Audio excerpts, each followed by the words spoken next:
question? Hey, what's the matter? The TV broken? It's Nick DiPaolo and Artie Lang. The Nick and Artie Show. Uh-oh. Look out. Here it goes.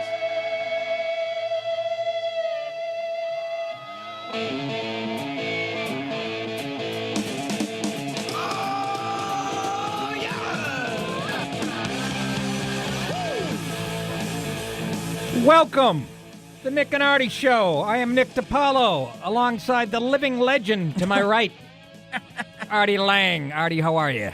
Good World Series update. Agondo coming in for Texas, whoever that is. Already?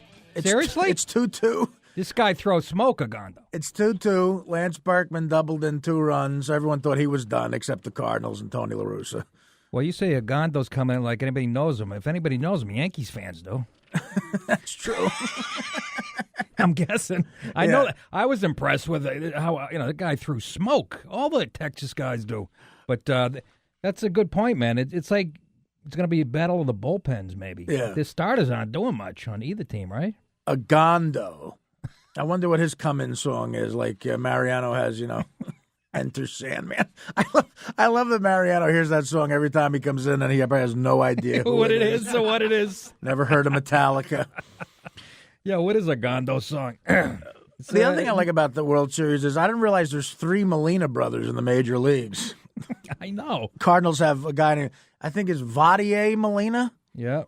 Yeah. Imagine having 3 sons and they all make the major leagues. Well, in hockey, come on, you could help me out with this. The what brothers? Oh, my goodness, help me. Hanson? There's 5 of them. Yes, they're not Hanson.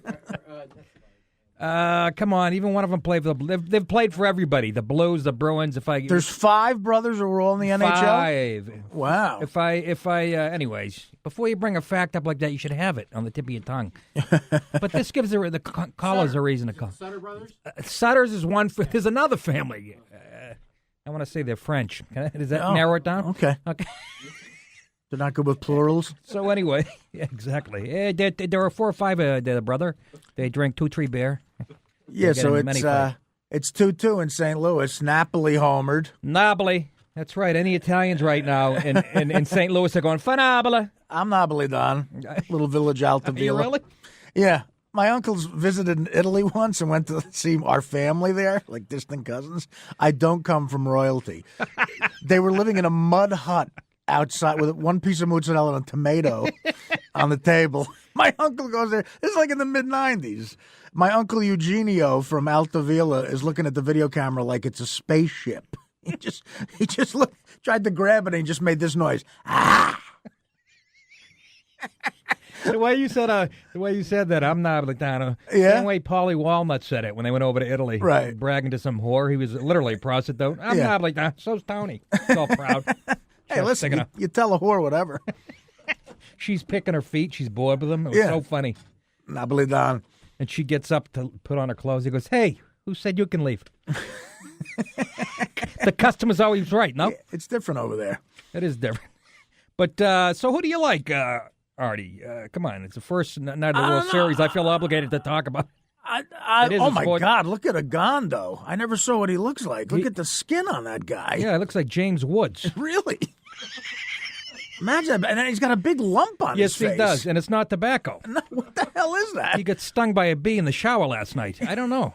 He looks horrible. But you forget that already from the Yankees? That guy's face is emblazoned in my mind. Agondo might be the ugliest major leaguer of all time. Oh, wait till you see what's his name, Dotel. Well, Dotel's no young Bob Redford either, but this guy, Jesus. So Octavio Dotel is the big reliever, and he's got to go up against the big battle is Michael Young, Adrian Beltre, Mike Nobili, and Cruz. Yeah. These it's going to be a slugfest. Let's be honest. And you people at home are going, well, obviously it's a 6th inning, 5 runs are scored, and you're watching the game, Nick. Quit acting like you. No, I think it's going to be fun. So? I think it's going to be fun. This guy Freeze on the Cardinals is like in the postseason. He's batting like 600. He hit .545 in the NLCS with 3 home runs and 9 ribbies. Right. Okay. Matched only by one person, Lou Gehrig in 1928. That's a good guy to be Lou Gehrig. He's 7 for 10 with 2 home runs and at bats ending on the first pitch. Wow. And Pujols, I didn't realize it. Pujols, I don't know how many postseasons he's been in, but Pujols has 15 postseason home runs. Yeah, and only one in one World Series. Yeah, what a monster that guy is. Did they ever? Don't take this the wrong way, Cardinals fans or anybody, but they ever check his urine? Because Really? no, I'm just saying his strength is freakish, and if you look back his rookie year, he was a little bigger. Am I not? We got a Cubs fan in here, our producer, nodding his head till it almost snaps off. Why check his urine if you're the Cardinals? Just let him keep playing. Exactly. 800-546-7663 is the number. And come on, big night, folks, if you're an American or whatever, Dominican, Puerto Rican. World Series. You're right. Look at him. He's I'm trying to. He looks like a villain in a Bond movie. Like horrible. Just an ugly, ugly bastard. So I take the Rangers. I'd like to see the In Rangers 6. win their first World Series. I'd say in 6. In 6? Yeah. All right. Well, again, I could care less, but That surprises I like me, Tony though. I don't know. I mean, I You're a can't. baseball fan. I am a baseball fan, but I can't. For some reason, I can't get into this. Furkel's up, by the way. Furkel. Some of these names. Furkel. Furkel. Furkel's up. Followed by Urkel. Texera and Tupac. That's right. It's Tupac. Ogando looks like a guy, like an extra in a bad karate movie or something, like who electrocutes the star and tries to kill him. What was the movie Mel Gibson made a few years ago that he chased? I Hate through Broads. I saw that one 3 times. Yeah. He could run for president. I'd vote for him. Gives you an idea where I stand politically. But what was the movie made a couple years ago? He was chasing somebody through the jungles. Apocalypto? Yes, Arthur. Yeah. Yes, Right. that's who Dotel looks like. One of those guys. Apocalypto? Yes, one of those guys. Guy throws heat. We're looking at the what is it? The Mincan Empire next year predicts the end of the world. The Mincan? What are they? The Mayan? Minka Kelly predicts the end of the world. It is the end of her world. Charlie's Angels got canceled. Oh, did it? It did. I'm upset. See, now Jeter's done with the baseball. She's got free time. They'll be back. Yeah, together, if they're not already. We're here. And Ogando came in and did the job. Did he not? I'm just looking up. Who knows? Beltre's got a double. We were gonna get a report from Kriegel in St. Louis, but somebody saw him laying unconscious in the parking lot with a fifth pouring out of his pocket. With a Lou Brock jersey on. By the way, folks, if you the Nick and Artie Show, you can catch it on nickandartie.com and iTunes. You can hear the podcasts and you know. We're all over the place, Artie. Yeah, it's getting big. It's spreading like wildfire. It is. I was thinking more like chlamydia, but it's spreading. It's spreading like a rash. Huh? Should we? That's great. Kriegel's actually. We found him. Is anybody gonna? Are we gonna go to him now, or Aaron just pointed to his name? I don't know what that means. Are we sure he's in St. Louis? No, he's not. As a matter of fact, right outside of Detroit. I thought the Tigers got in. So we got that going for us. Let's go to Chris, the Greek in Philly. Chris, welcome to the show. Wow, what an honor. What's up, guys? How we doing? What's happening? Good. All right, my man. Let me, this is a sports show, I guess. All right, I like it. My first day listening, I heard about 7 shows today, man. I'll be honest, you guys did a hell of a job. Artie, I'm a hard fan, man. Thank you. I wouldn't got the same without you. But let's talk about some sports, I guess. I'm a Philly fan.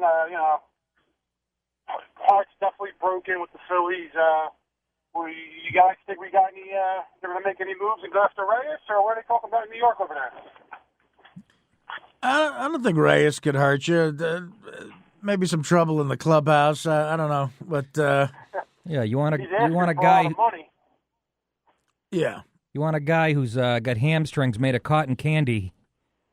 Well, you got to get out your check. But the Phillies should get out their checkbook and sign one of these big free agents. That's a Yankee move. They should do that. Thanks for the call, Chris. Bring Pujols over to Philly or something. Absolutely. And you still got the Eagles. And you got the Eagles. Yeah, you'll be they, fine. They showed a little bit of life. Yeah, what are you bitching about? Who'd they beat? Peabody High? So they got a little bit of life in them. But we got a lot to get to. We're going to get a report from Kriegel, who's actually Mark Kriegel's at the World Series. Right. One of our favorites. We're going to listen to some comments that Brian Gumbel made because he's such a genius, and I'll tell you where I stand on that. Yeah, Brian Gumbel said something stupid. And we'll talk about an NFL receiver who got pulled over by the cops. That's unusual, huh? It's the Nick and Artie Show, 800-546-7663. Straight ahead, kids.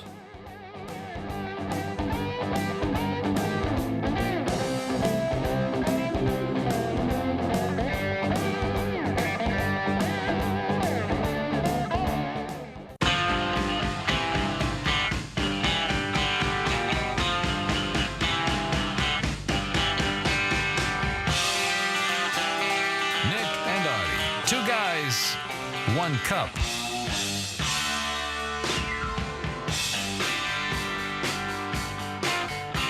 One cup. Welcome back to the Nick and Artie Show. I figured out who Agondo looks like. Who is it, Artie? Guy who sat next to me in my driving school I had to go to last week.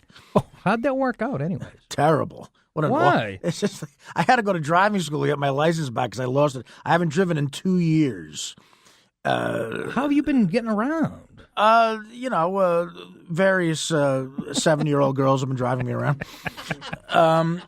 That's a story we may talk about later. Yeah. 7-year-old girl driver. Apparently, young broads can drive. Young broads. No, but young broads. I was in driving school in like the worst neighborhood of all time. You have to go. I've been a couple of times, and so what do you say, Newark? This is in East Orange, New Jersey. How's that home compared of to... Naughty by Nature, the rap Oh, group, say no more. and Queen Latifah grew up there. Hey, But, can you hold the story? Sure. We got Kriegel on the line. Boy, this show's running like a Swiss watch tonight, isn't it? Mark, What's up? welcome to the It's cold, Whoa. man. How cold is it? It's cold, man. It's 49 degrees before the sun went down. I'm sitting here in front of Dizzy's diner, freezing my ass off. And I heard you guys talk about chlamydia. So I started on. They still got chlamydia, and then no one heard me. Yeah, we started off the show with an entire chlamydia conversation, Mark. So Yeah. we figured we'd get an update from you. What's this? Can you update us on the game, please? I can't hear you guys. Yeah, this is exactly why I didn't want to do this. We're trying to get an update on the game. I lost you on the chlamydia thing. All right, what do you Go want to the about top. Go to the top of the arch and see if you can get reception. Come on, I'm already That he grieving hears. here. I'm already in a state of grief with this Tony La What? Russa. You know? Why are you grieving? I gotta be, Why are you grieving? I don't like the guy. You like the guy, and I'm now confronted with yet more evidence of his brilliance. You know, he picked right in the last inning. Pinch hitter hits a 98-mile-an-hour fastball. You know, He and knows now his it's, stuff. I'm sorry. He's also a vegetarian, which is even worse. Oh, now I hate him. You know, before the game, La Russa admitted he was outmanaged by Tommy Lasorda, which isn't the easiest thing to do, I don't think. Back in Right, you mean when 88. 88? No, he was talking about this season. Well, was LaRusse up for the Slim Fast campaign? This is La Russa's best season. So, hey, let me ask you, What? Mark. Let me ask you, who are you picking to win this series, and how many games? I like Texas in 6, but it was a sentimental pick. I what I like said, Ron too. Washington. If you get busted with drugs, you take it like Ron Washington. That's right. No, I'm serious. You and I, hey, listen, I'm busted. I'm ashamed. That's it. Whatever it is, I'm not ashamed. That's what it is. La Russa is still denying. I think he's still denying that McGuire took steroids. It's the level of sanctimony. No, I'm serious about this. It's the level of sanctimony that's objectionable. And it's the Yeah, but lack of. that's true. But I think if Tony La Russa got caught with blow, he might have been treated a little differently by the establishment. Yeah. Hey, listen. Yeah. Listen, Yeah, Mark. I do. Yeah. That's right, Danny. Later tonight. Later tonight, when you're busted with drugs, take your own advice. Well, I got a camp tonight. I can't do anything wrong. You're not holding? I can't do anything wrong tonight except write badly. Well, you do that every day. Yeah. But it's just, There's no law against that. You'd be doing life. No. We love the way you write. If that was a crime, I'd be an Attica. Well, anyways, Attica's still open? we appreciate you checking in. I don't think the show could have gone on without this update. This was like Pam Oliver's sideline report. It really added to the show. We love you, Kriegel. We love you. Stay warm, buddy. Bye-bye. Mark Kriegel, everybody. This is why I hate cell phones, and you can't do comedy, on a phone, even a good connection. Never mind a cell phone with there's delays, and and again, I'm a ass cheese for bringing it up, but it's the last time I'll do that. We'll have to bring him in studio. Mark basically just gave us a weather report from St. Louis. Exactly. That's all the people heard. It's exactly said. It's 49 degrees. How's the traffic? We found out he's freezing and he doesn't know how to write. Two things we already know. That guy, he knows how to write and make raviolis. Yes, he made his daughter raviolis and broccoli rabe. And, I'm just glad his daughter is alone with someone else under super. Yeah, who's looking under her now? Someone hopefully other than, Mark or someone like him. Is Kriegel got a wife or? I don't know. I don't know anything about the man's personal life. He's got a daughter that likes broccoli rabe. That's all we know. Yeah. Well, she's forced to, I think. He dropped her. He dropped her off at an Olive Garden. So keep an eye on it. I got to go to St. Louis for the night. Let's go to Evan in Long Island. Evan, welcome to the Nick and Artie Show.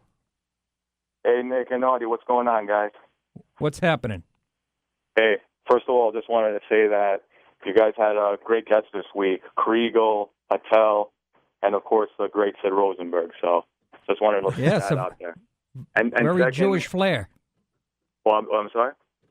Very Jewish flair to the show. Yes, absolutely. And Ogando, you know who he reminds me of? Coffee Cake from A Bronx Tale. Yeah, you're right. You're right. That's it. Put him in the bathroom. That's exactly right, Evan. He's a mush. Yes. They have the same dermatologist. Definitely. And Artie, That's I just a want to skin ask doctor. you a quick question Steve. before I go. Go ahead. Yeah. What do you think? Do you think Sabathia will opt out of his contract and join Texas? They're saying that Texas are the front runners right now to sign him. There's a Captain Crunch clause in his contract. He's like 4 boxes in his locker. I don't know. I mean, I just want Sabathia to pitch for the Yankees long enough to where he goes to an old timers day eventually, because I want to see how much weight he gains when he's over 50. You're right. This is the prime of his athletic career. He's going to pull it. He's got a potential to pull a Kirby Puckett and be like a parade float a week after he retires. Thank you for the call, Evan, by the way. What do you do with that uniform? It's just enormous. They're going to put it in Cooperstown and in Akron and Detroit. It'll be spread out over 19 counties. Quite frankly, I hope CeCe doesn't opt out. I like him in the Bronx. Don't get mad at me for saying this. I think he's a little overrated. Well, if you can't win 20 games with that offense, number one, and then he got tired down the stretch. And I mentioned at the beginning of the year his weight and if it would be a problem, and it clearly is. And he looked a little tired coming down the stretch, and he came in better shape than he ever did. He was like 20 pounds under the weight of his previous season. You can't be that enormous and be an athlete. He's gigantic. Yeah, I mean, pitching-wise, stamina is important, man. Look, I don't know. That's my opinion, but it looked like he got a little tired. But I think he really loves this New York spotlight, though. It'll be hard to get for him to leave. Wherever he sits, he's on camera. You can't get rid of him. Yeah, unless he's got that, LeBron James gene wherever the money is. But as a Red Sox fan, I hope he goes to the National League East. I don't care if I ever see him again in my life. You know what I'm saying? How about him in Fenway? We'll take Ortiz, and you could have CeCe. I'm not crazy about CeCe. We whacked him around years ago when he was with the Indians. Right. You know, he came up small in the playoffs. I don't think he's really proven himself. And like I said, you could win 20 games of that Yankee lineup. I'd like to try it. Yes, you should. You guys, St. Louis, it does look chilly there. Well, you can see Kriegel. We just saw him. He's got a. Do you see him? He's got a snorkel jacket with a hood on. He's got a Ken Oberkfell hat on. Anyways, we got a lot to get to. We're going to take more of your calls. We got audio of Brian Gumble that we're going to play. That I can't stand the guy, and just reinforces my beliefs about him. A real chooch. I don't mind the guy. I've kind of always liked him, but what he said is dumb. Yeah, but he says a lot of that. He just hides it. He's just mad about life. Really treated him bad. He makes what? How much a year? Dolt. It's the Nick and Artie Show, 800-546-7663. And go to nickandartie.com if you want to listen to us live, if you're not in the markets that we're in. We'll be right back. Your input is required. And by input, we mean your opinion. 1-800-546-7663. Get your mind out of the gutter. Nick and Artie will be right back.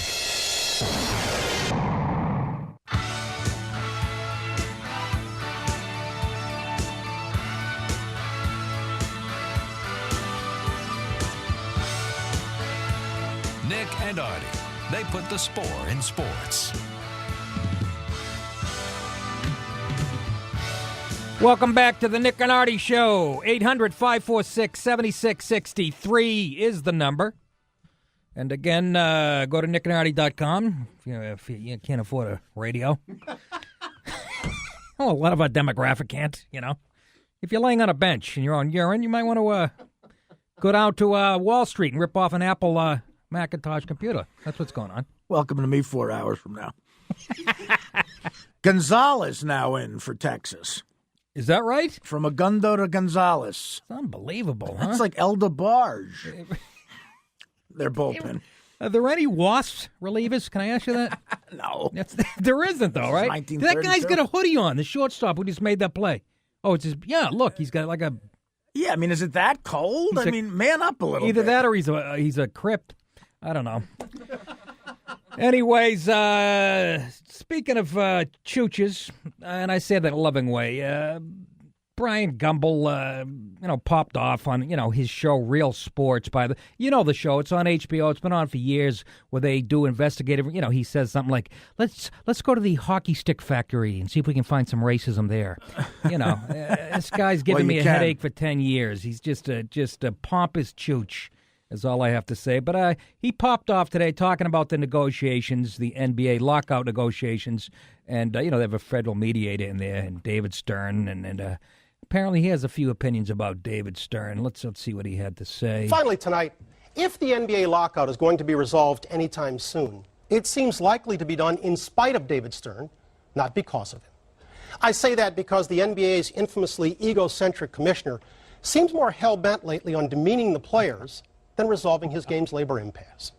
How else to explain Stern's rants in recent days?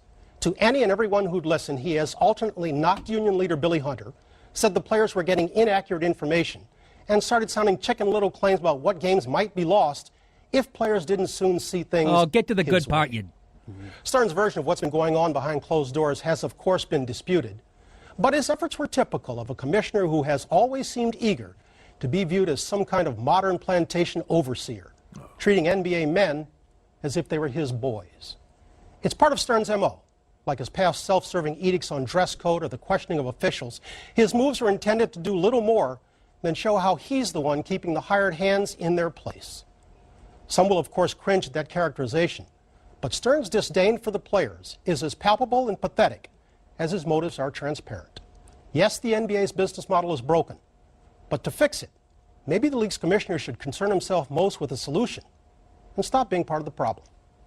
And that's our show for this evening. Good. I hope it's a show for the rest of the year. If only, if only white broadcasters had that freedom to speak their mind about race. Seriously. I'd love to hear it. Well, it always comes back to slavery, doesn't it, huh? Always. Go ahead, Artie. I'm just glad it wasn't Greg Gumbel because I like him. Yeah, Greg's actually a good guy. That's true. Greg, nice guy. Again, when you bring up plantation, that word, that makes people think of slavery, and it just is comparing modern day NBA to slavery is multimillionaires. There's no connection there. It doesn't make any sense. I remember when I watched Roots. I don't remember Kunta Kinte driving a Bentley in South Beach. No, like most of the players do. But he couldn't dunk. Look, but no, exactly. It's just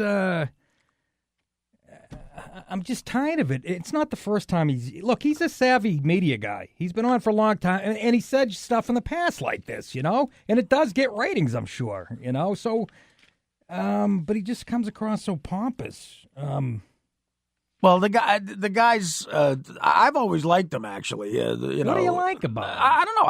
As a broadcaster, I like him. I think he's an intelligent guy who usually says things that make sense. But this whole problem doesn't need that kind of a quote. It's like David Stern, under him, it's become a multi-billion-dollar business. Absolutely. The NBA, And he brings up the dress code. Yeah, he doesn't want NBA players walking around with their ass hanging out. And wearing tank tops, I mean, he's looking out for him. Show me some past instances where he's been racist. This, out of all the commissions, you could defend this guy on that angle. Well, you think he's calling him racist? Well, yeah. Yeah, you think so? I mean, slave master. What was the exact wording? He didn't say slave master. Plantation owner. Plantation owner. Yeah. Well, not all plantation owners were racist. Well, that's I true. think they were just businessmen. Got cheap labor. What did I say, though? We brought up the NBA last week or a couple nights ago, and I said the same thing. And I'm going to be brutally honest here. They will not be happy until it's all black ownership, all black coaches, all black players. If they had that choice tomorrow, they'd do it in a second. They just feel it's that it's owed to them. I've been in street games where I'm the only white guy, and quite frankly, I was the weak part of the game most of the time. So I don't know. I think whenever ownership and athletes start talking, this kind of talk from Gumbel is not necessary. It just ruins the whole thing. Yeah, but it'll go away in 10 minutes, as opposed to if a white guy said something so inflammatory, it sticks around for a month. That's my point. But he's just I don't know. I read a whole article about him. He's estranged with his mom and a few years ago I read this article how his mom is living some poverty-stricken apartment in Chicago with no heat. I don't know if it's true. I tried to Google it today, but, I can't work the computer. I'm not as smart as Brian. But I couldn't find the story, but I know I read it. Chicago with no heat. How is she alive? Same way Kriegel is in St. Louis tonight. Bourbon. But people who know basketball and follow it and know David Stern, I was watching TV today. They're defending him, saying this guy, out of anybody, has been the most player-friendly commissioner there's ever been. So, right, again, it's millionaires fighting, and that always annoys the public. They got they got a federal mediator, and 16 hours last night they were at it. This guy George Cohen, who was an Obama appointee, he's a smart guy. And, did stuff with the NFL, but 16 hours. And they were back at it again this morning, So that's a good sign that they were talking for you hoop fans. Personally, I don't care if it went away for the rest of my life. It bores me to tears. But, we'll talk about LeBron James later. We have an author who wrote a book, and the book is called The Whore of Akron. Scott Robb he's going to be in studio, by the way, so we can bring some of this up with him. The whore of Akron, not a whore of Akron. Yeah, because I know a whore of Akron. We've all worked the funny bone in Akron, and so that's going to be interesting. So also, Michael Crabtree got pulled over by the cops, the receiver for the 49ers, so he missed his charter flight, and he said the reason the cop pulled him over. The cop is a Raiders fan. Yeah. That's what he tweeted. But this is what passes as journalism now. We have the story right here, but it's only his side of the story. It's only Crabtree's side of the story? Yeah, it says right in the article, it says we only know his side of the story. His side of the story, however, is pretty entertaining. Check out these tweets the Niners receiver sent out Tuesday. So he's tweeting. Just got pulled over on Highway 280 on my way to the airport. Is he related to the teacher on The Little Rascals, Miss Crabtree? Remember her? The one that Chubby was in love with? Uh-oh. I don't remember that. Is that right? Oh, Miss Crabtree, there's something heavy on my heart. I don't remember that. It says, police kept me for 30 minutes. And it says, then told me he was a Raiders fan and didn't like the Niners. Made me miss my flight. Really? Sorry, I'm not buying it. I'm guessing he was a little late. Sounds like a funny cop. Exactly. And I'm guessing Crabtree has the same habits as Stuttering John. The flight's at 1 o'clock and he leaves his house at 10 of. And so, but I love how that passes as, as journalism. Artie, you've got pulled over, haven't you? I'm going to say conservatively 83 times in my life I've gotten pulled over. Yeah. For various things. You have a late for a gig? Yeah. I'd say conservatively 83 times I've been late. He's not kidding. Well, listen, stuff when you drive, stuff happens. I mean, I can't control, if I'm, working the tape deck, the Foreigner cassette doesn't cassette. Anyone get that? Anyone under 80 out there? I got pulled over right into your home state of New Jersey a couple times, coming home from Uncle Vinny's. I'd love to do a gig that doesn't have a pizza oven in the back. That would be a good sign of my career's on its way. But I'm on stage. Somebody's doing Patron shots in the front. This big, handsome guy. Turns out he was a cop with his girlfriend. And I go, what are you guys drinking? Coffee Patron? I had never heard of it. I like Patron, and I love coffee. Right. Anything coffee-flavored. So he gives me a shot on stage. It was the most delicious thing I've ever tasted. So I did about 7 in a 55-minute set. Yeah. And then got in my car and said, I'm going to go as fast as I can. West. Oh. And then you tweeted that your cop was what? A Yankee fan? I didn't know how to tweet back then. This is way back, like 2010. Coffee Patron. God, I wish I could still drink. Oh, my God. Artie, it was like a milkshake. Yeah. But the beauty of it, I get pulled over, and I pull over, like the breakdown lane is only a foot wide, so he had to come around to the passenger side. He couldn't stand in the highway and get hit, so he came to the other window. But I was smart. I put my lights on. I put my hands on the wheel, doing all the right things. And he came to the passenger side window, so he couldn't smell the booze on me, I'm guessing. Or he smelled coffee. Right. Or he just didn't care. Yankees fan. I don't know. He just wanted me to get on my way. But he had a big dip in his mouth. Yeah. But I thought I was going straight to jail. If they ever gave me a test, I was finished. And there's nothing worse than a jail cell in a small town, too, when you're by yourself. It was East Rutherford. Yeah. What would that have been like? East Rutherford jail, you probably would have been in a small cell by yourself. That's where the Giants play. Yeah, exactly. You might have seen one of the Giants from the 80s there. Phil McConkey. Or LT, maybe? LT, 16-year-old. But anyways, we got more show, folks, coming up. And like I said, in the top of the next hour, we're going to talk to Scott Robb about that great book he's got, The Whore of Akron. And we'll take more of your calls. It's the Nick and Artie Show, 800-546-7663.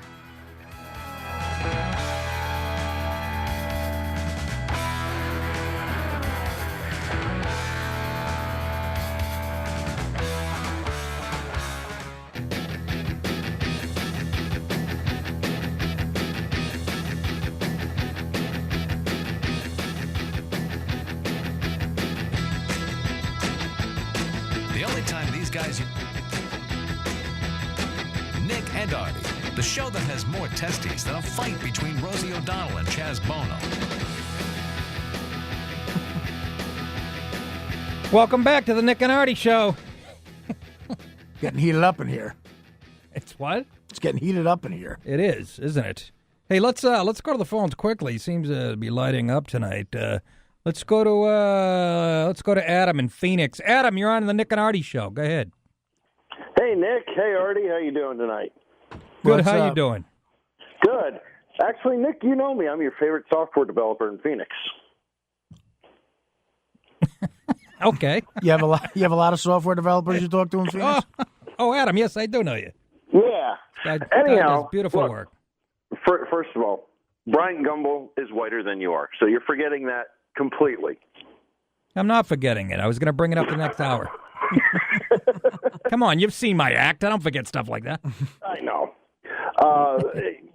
I'm trying not to watch the World Series right now because, let's face it, it's two mediocre teams that are playing at best. What is that? Hold on, Adam. That's spoken like a true software developer. Texas is a mediocre team, really? Yeah. I thought Detroit had a much better lineup than they did. Of course, I would have liked to see the Yankees in it, but, You know what? I'm from Boston, and much as I love the Yankees, Red Sox, I think this is good for there are 30,000. There's 30 other teams, and I think it's good for baseball if somebody else gets in it once in a while. Right. I don't think anyone would have predicted. Anyone predicted Texas Cardinals in the beginning of the year, you would have laughed at them. But Texas, it's a good game. It's a good game. I wouldn't laugh at Texas. I mean, they were in it last year. They have a better lineup this year, and the Cards have been in. This is their 18th time, so. But yeah, they were talking Yankees, Red Sox, Phillies, the experts. So. Well, that's what the networks want, Adam, you're Diamondbacks. They had a pretty good season. Yeah, they did. Actually, surprisingly, considering back in spring, we figured the team was going nowhere fast, and that we were going to finish in the bottom of the NL West again to at least make it to the playoffs. Hey, that brought some excitement here to the town. Well, who was the coach? Gibson? Yeah, Kurt Gibson. Yeah. Yeah. I like him. He still looks the same. Yeah, handsome, tough guy. And the man coaches from the heart and from pure insanity, and you look at him when he makes decisions, and you go, what was he thinking? And then when you get a couple guys that score, back-to-back home runs, and we scored, 4 grand slams in 4 games? That's right. You can't question his lunacy.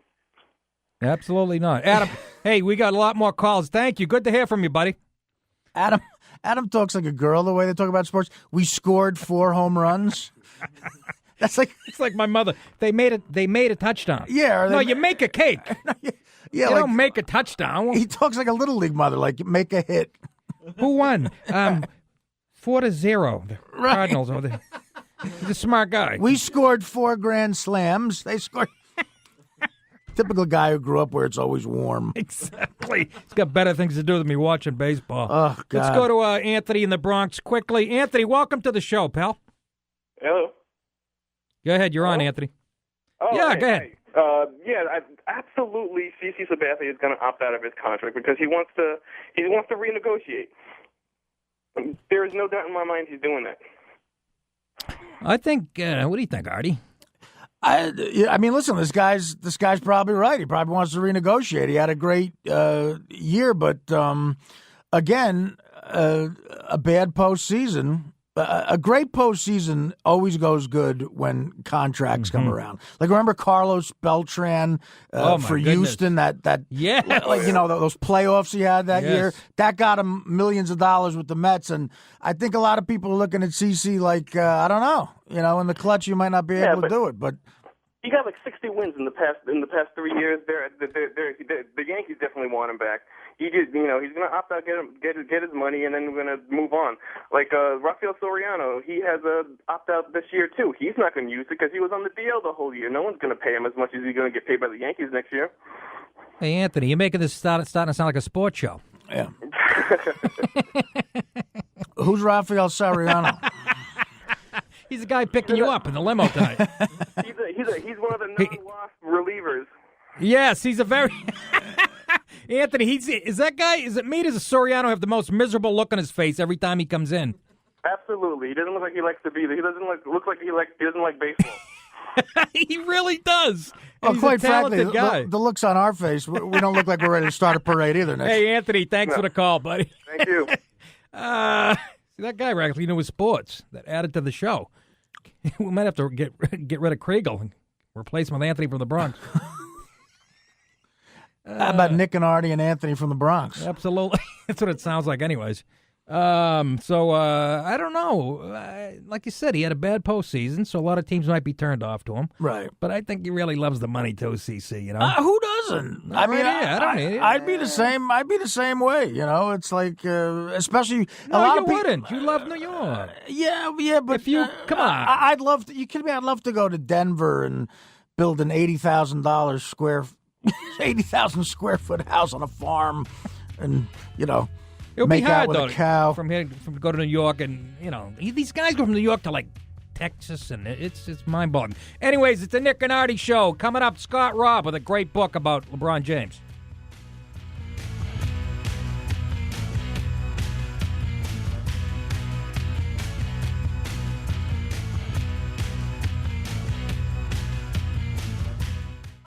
And now, live from America's Man Cave. It's a cold, realistic world. It's the Nick and Artie Show. Uh-oh. Look out. Here it goes.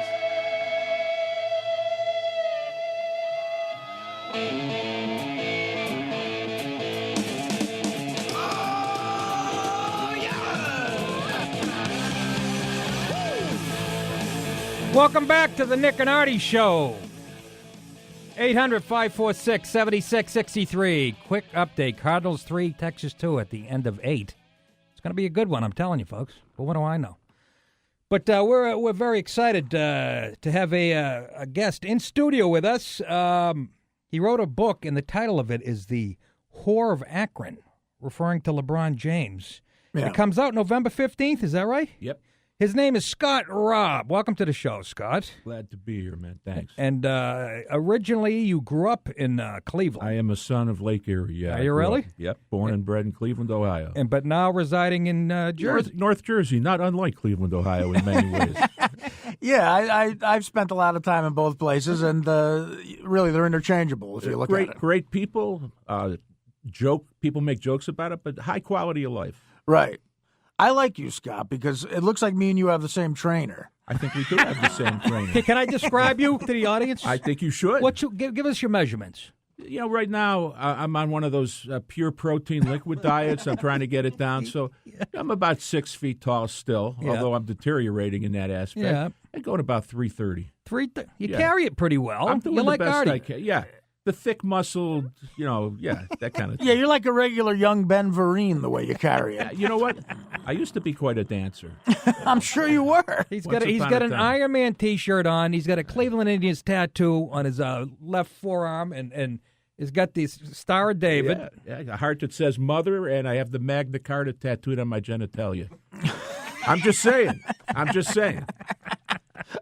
Now I got to look up Magna Carta and see what it is. It'll be worth your just trouble. Look at his genitalia. You'll find out what it is. No. Google that, Steve. Some things I won't do. That's a different show. But so apparently you got a beef with LeBron James, and let me ask you, first of all, if you didn't grow up in Cleveland, would you still feel the way you do about LeBron? Absolutely not. And the fact that he was a native son, and the fact that those of us who've lived and died with Cleveland teams all our lives right. felt he was one of us, made all the difference in the world in our sense of outrage and betrayal. I see. Yeah. Because my take on it, look, I'm not a huge NBA fan. I was relieved that it's a lockout because I don't follow it, and this is a sports show, so I know nothing about it. I follow it, though. I do like it. Yeah. Artie definitely does. Are you hurting because of the lockout? Or? Yeah, I mean, well, listen, I'm not losing sleep over it. I'm losing sleep over, my life and the past I've led. But I miss the NBA. I do. Right. And I want to see it. And I didn't have an issue with what LeBron did. I mean, look, he went for the money. He went to play in like a more glamorous market and stuff like that. What got me was that press conference they had, man. It was the decision. The hour long. Yeah, like an hour special on ESPN. Yeah. And he sort of teases you guys by meeting with Cleveland ownership and everything. It was a humiliation. Yeah, and then the way he announces it with a smirk on his face, like, "Look, I'm getting out of here." I believe we get to work where we want to work. I believe in that. Sure. That's what I was going to say. I didn't like the whole press conference thing either. I'm guessing he was listening to his PR guys and stuff, and But I didn't like that part of it either. But another part of me says, like you just said, this is America. This guy wasn't just born with this talent. He worked his ass off. And that's what you do in this country. And you become great at something. You control your own destiny. Now you get to call the shots and go where you want. And so I saw it as kind of an American dream thing. He put Cleveland on the Cavaliers. Had stunk for a while, hadn't they? Yeah. So, I mean, he kind of put you guys back on the map. No, there's nothing I can say to dispute. I agree with that. I'm just saying, and it's not a perfect analogy, but soccer, people all over the world get inflamed to a degree we in America can only hope to reach about soccer. If you're born in Uruguay or Yemen or wherever, and you grow up to become the best soccer player on the planet, and you go, you know what, I'm taking my talents to Turkey. Right. You got the right to do it, but they don't just hang you in effigy. No, they don't. So that part of my outrage is pure emotion. It's not, you make a solid intellectual case for free agency. I buy it. I think Yemen to Turkey is an easier transition than Cleveland to Miami, though. Well, the Sisi Sabathia is looking at Turkey, they said. The spring uprising. But that's another guy, great athlete, leaves Cleveland, comes to New York. I don't like it, but I don't have the same sense of treachery on his part. I mean, he's not a homegrown talent, and we felt LeBron was our guy. So we're talking to Scott Robb, and the book is called The Whore of Akron, which is... It's a good title. I know. I would have bought it thinking it was about broads. For 7 years, what we heard is, you guys are the best. Oh, I'm loving every minute of this. Oh, I can't get enough. Oh. And then, gone. The doors open and cab fare's gone, and there she went. I'm feeling the same thing as a Red Sox fan with Theo Epstein. Hey, look, I'm not a kid. I know it's a business. But each year they get more shameless, it seems, each year. It's like they used to try to hide it. But I feel a little betrayed, but I shouldn't, I guess. If Theo Epstein goes to Chicago and before the season holds a press conference and comes out dancing and predicts 7 world titles, and Boston, unlike Cleveland, Cleveland's been in a downward spiral. Right. I mean, when I was born, that was the 7th biggest city in the country. People had jobs. Nobody thought of it as a mistake on the lake.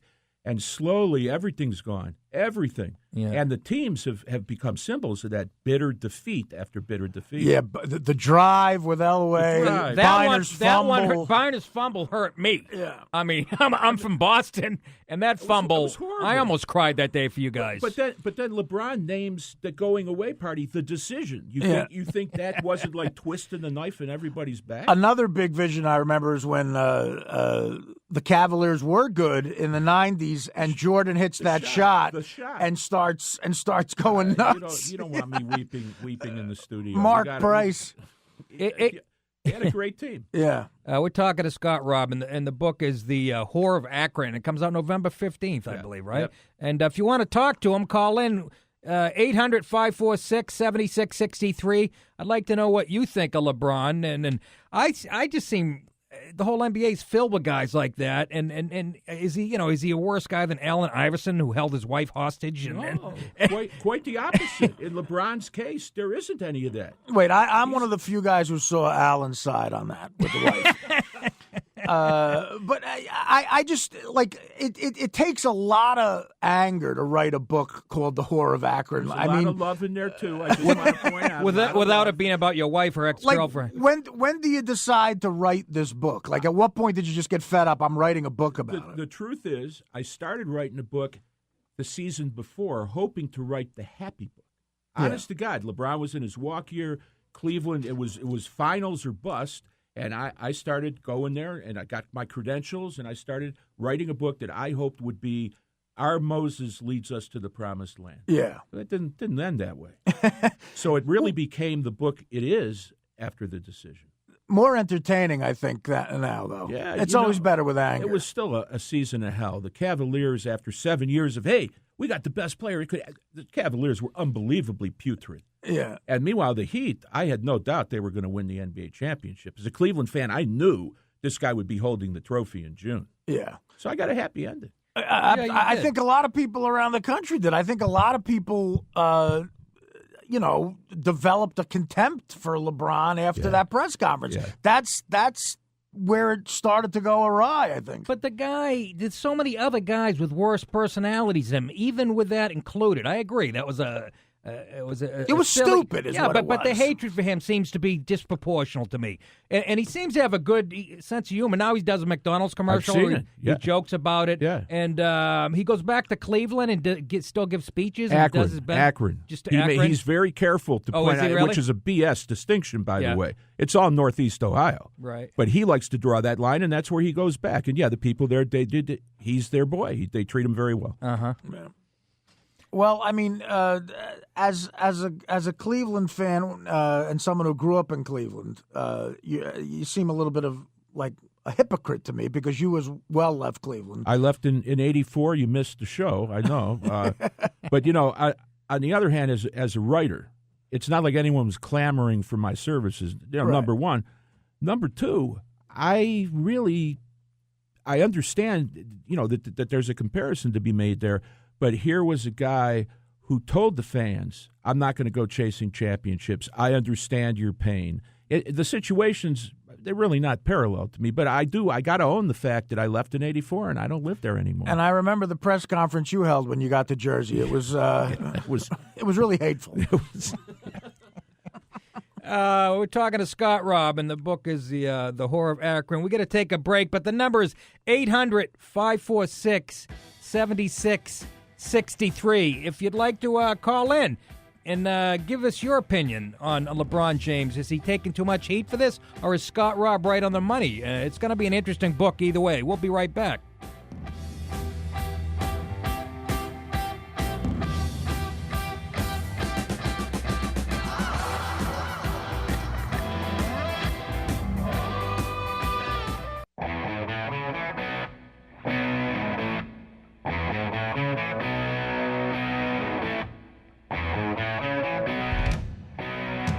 The Nick and Artie Show, the only conversation about sports between two Italian guys that doesn't involve a tapped phone.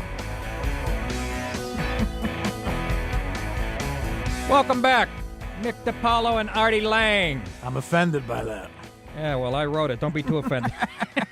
It's the only way you can get away with it, actually. Oh, then it's fine. Yeah, 800-546-7663. Well, you can say stuff about us Italians. Nobody gets upset. Sure. Do a reality show about Latinos, and you'd be thrown in jail. I'm working on that. Oh, relax, folks. Anyways, talking to Scott Robb, who wrote a book called The Whore of Akron. He's a big, huge LeBron James fan, apparently. But that's coming out November 15th. And I just read a few excerpts, and his writing is, if you guys are familiar with the book Confederacy of Dunces, and what was it, John Kennedy Toole? Was that the guy's name? John Kennedy O'Toole. O'Toole, yeah. And Artie had made that observation. And if you like that book, this guy sounds a lot like Ignatius. And, Yeah. Thank you. And Interesting story. The guy wrote the book, and his mother found the manuscript in the basement. That's right. After he did. Like After he 2 killed- years after he killed himself, Yeah. and sent it to some professor at Loyola in California, and said, "Look, I found a book my son wrote." And the professor actually wrote the foreword to it. Right. And he thought it was going to be like a bad book, and he's just doing her a favor. He couldn't put it down. It was like a perfect book the guy wrote. Can you imagine? But the writing reminds us a lot of that, and it's good to see that Scott's on a liquid diet and he's not going to do a John Kennedy O'Toole. No, not me. Not me. I'm a lucky guy. You don't always survive those things. You know that. Yeah.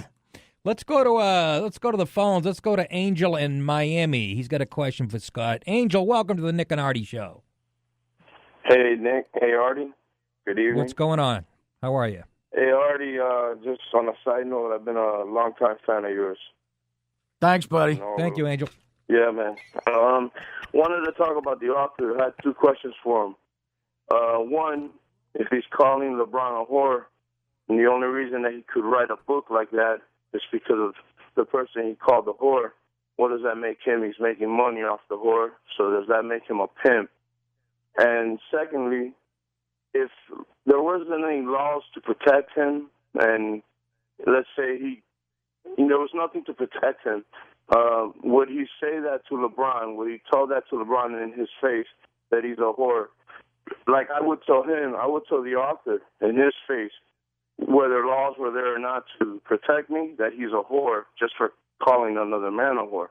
But if he didn't have the protection of the police or authority, would he sit in a room with LeBron and call him a whore? And thanks for before the he. Okay, Thank you, Angel. before he answers that, why would? Okay, go ahead. Hey, Angel, not only do I appreciate the question, I think they're legitimate. And I know, from just the sound of your voice how serious you're taking it. So on one level, I just want to urge you, obviously I want you to buy the book. I want everyone in the 305 or 561 to buy the book. But, it is a legitimate question about my own interest. Obviously, the honest answer to your question is yes, I am both a pimp and a whore. Right. And I've answered the question on Lebitard's show when I've been on down there. I'm not so dumb or dishonest that I don't understand what you're saying about the hypocrisy at the heart of some of this. I get it. I do. The second question. No, I just think that, LeBron made a decision that was best for him, like 1,000 other athletes do. I stopped thinking about sports as I'm not a kid anymore, so I don't think of sports the way I used to when I was 12 years old, and I cried it's a when business. the Dolphins lost against San Diego in that game when triple over. Yeah. That is over. Yeah. So it's a business. So LeBron's no different than any other athlete. The only reason that bothers me is that a lot of people are making money off of LeBron. The same Including, people that criticize him, the same people that call him a whore, stand to make money because of that very fact. And I find that very unethical, and I find that very unmanly. I think you have every reason to reach those conclusions. I'm not going to argue with you on that. As far as the second question, well, have a good night.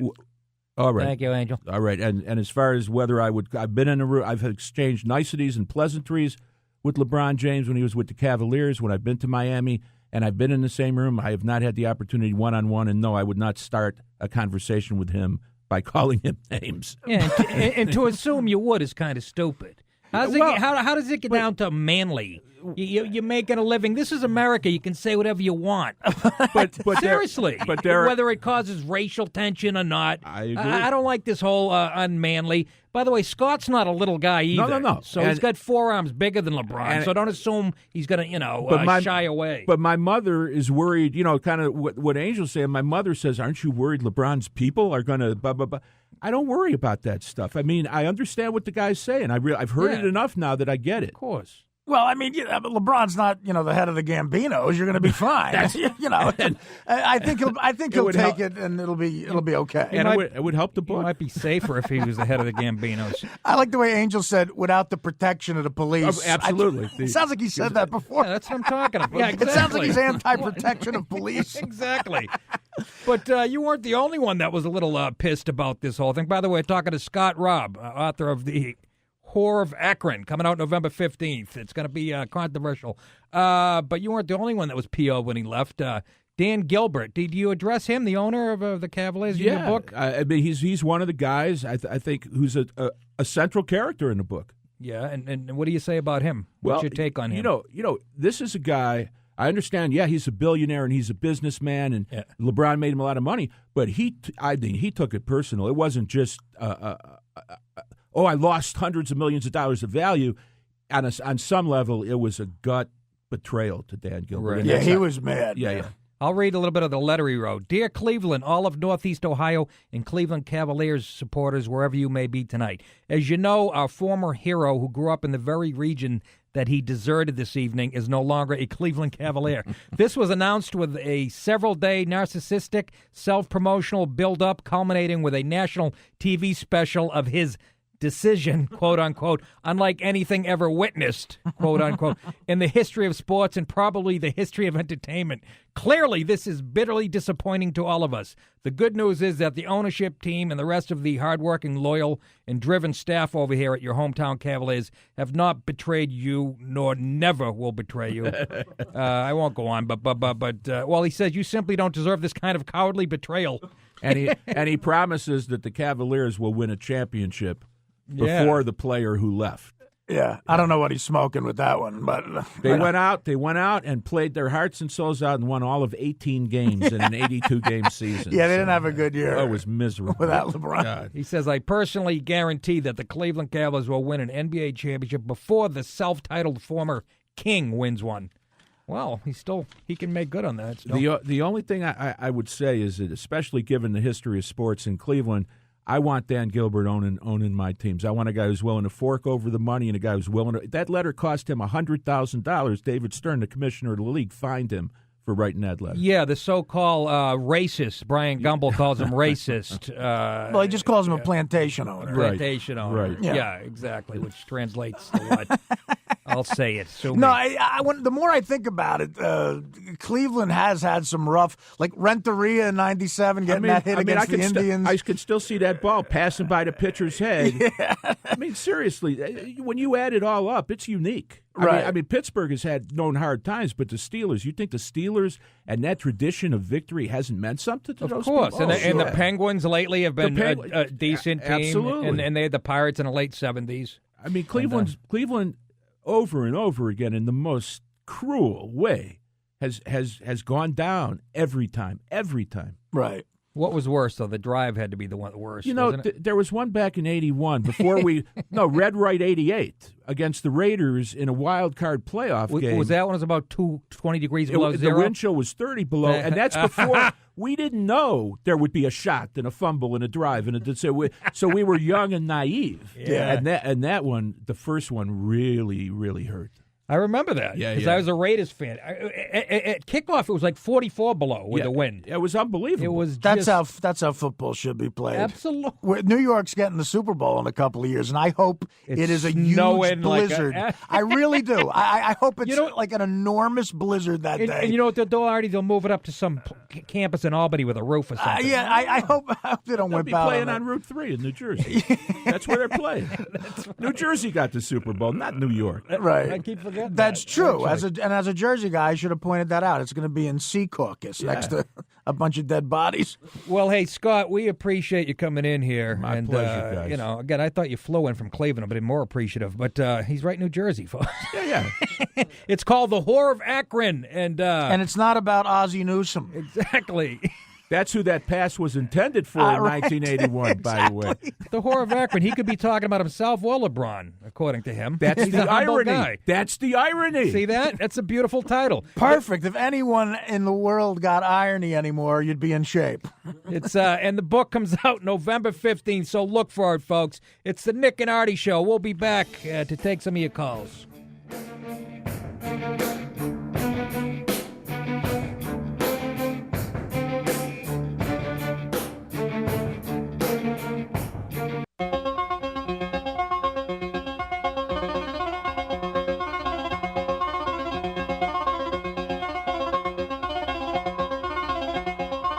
Back to two guys who know about as much about sports as the cast of Glee.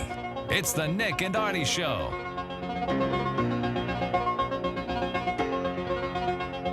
Welcome back to the show. I think that one real energetic kid on Glee knows a lot about sports.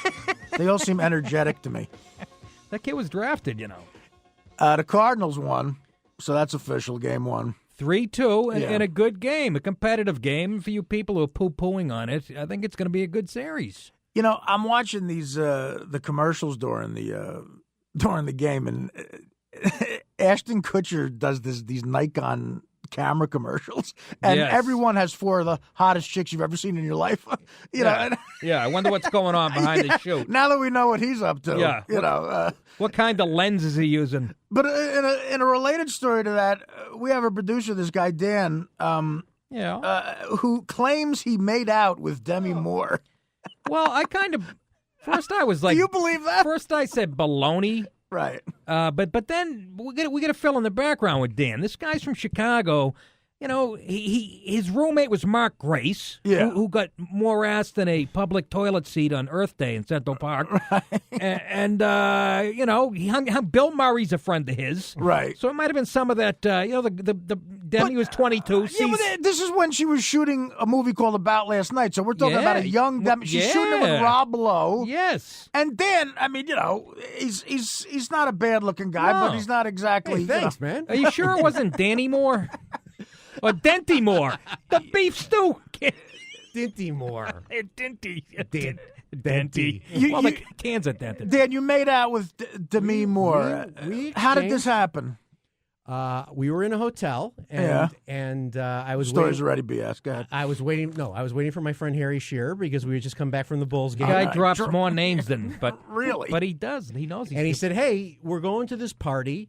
Let me go and change, and then meet me up in one of the rooms." And I said, "Okay, I'm going to go to my room and change too." I'm coming out of the room. She's in an argument with the guy. I said, "Hey, what's going on here?" And the guy goes, "Shut your blanking mouth." Yeah. And so I just grabbed the girl. I said, "Are you okay?" She goes, "Can you take me to my room?" And he just kind of, gives me some type of, tries to push me, and I just pushed him out of the way. We got to the elevator. I brought her up to the room. I dropped her off. I went down to Harry's room. I went down to Harry's room. I picked him up, and he said, "Hey, this party's in so-and-so." We were going up to the floor. I go, "Hey, this was just the floor that I was on." So we go to the room. It's this massive suite, and in there are Rob Lowe, Demi, Jim, the most talented living Belushi, and according to Chooch. And she picks you to make out with. No, she said, "Were you wearing that hat that night?" I was not, sir. I was not, sir. I think you made out with Harry Shearer. No, I did not, sir. No. I believe it. I was wearing my Brad Sellers hat that night. So you rescued her, and then you... Right. So she sat on my lap, and she goes, "My hero." Now, I had never seen the soap opera she was on, and I'd never seen Escape to Rio, whatever movie she was in. So she sat on my lap, and we kissed for a while. 10 years later, I'm at the Oscars, and... God, just get out the BS boobs with you. Okay, you want it? You know what? You've never been to the Oscars. Yeah, but wait a minute. But do you know who the guy was that he pushed away from them? Sherwood Schwartz. 10 years later, I'm at the Oscars, and I'm standing with Harry and Martin Short. Yeah. And Bruce Willis comes over with Demi, and Demi's staring at me, and Bruce is looking at her like, "Why are you staring at this guy?" She goes, "I know you from somewhere." And Harry leans over and says, "This guy's insane. Don't." Harry knew the story. Harry was there. Okay. So finally, that's even harder to believe than the original. He goes, She remembered you. If my wife says she knows you, she knows you. I go, "No, she doesn't know you." And then I finally said, "Yes. Remember at the Hilton Hotel in Chicago, that guy was roughing you up?" And she's like, "Oh, my God, yes. So Bruce puts his arm around my neck, squeezes it so hard. He goes, "So, how was my wife?" And now I believe I had nothing I could say except I said, "Let me tell you something, Bruce. She has flawless personal hygiene." Yeah. And he goes, "You're partying with us the rest of the night." Good answer. And I went with him. My Good God. answer. My God. Later, I'm going to tell the story about when Ali Sheedy gave me a hickey. Or the Brat Pack. So yeah, take that, Ashton. Unbelievable. But the damsel in distress thing.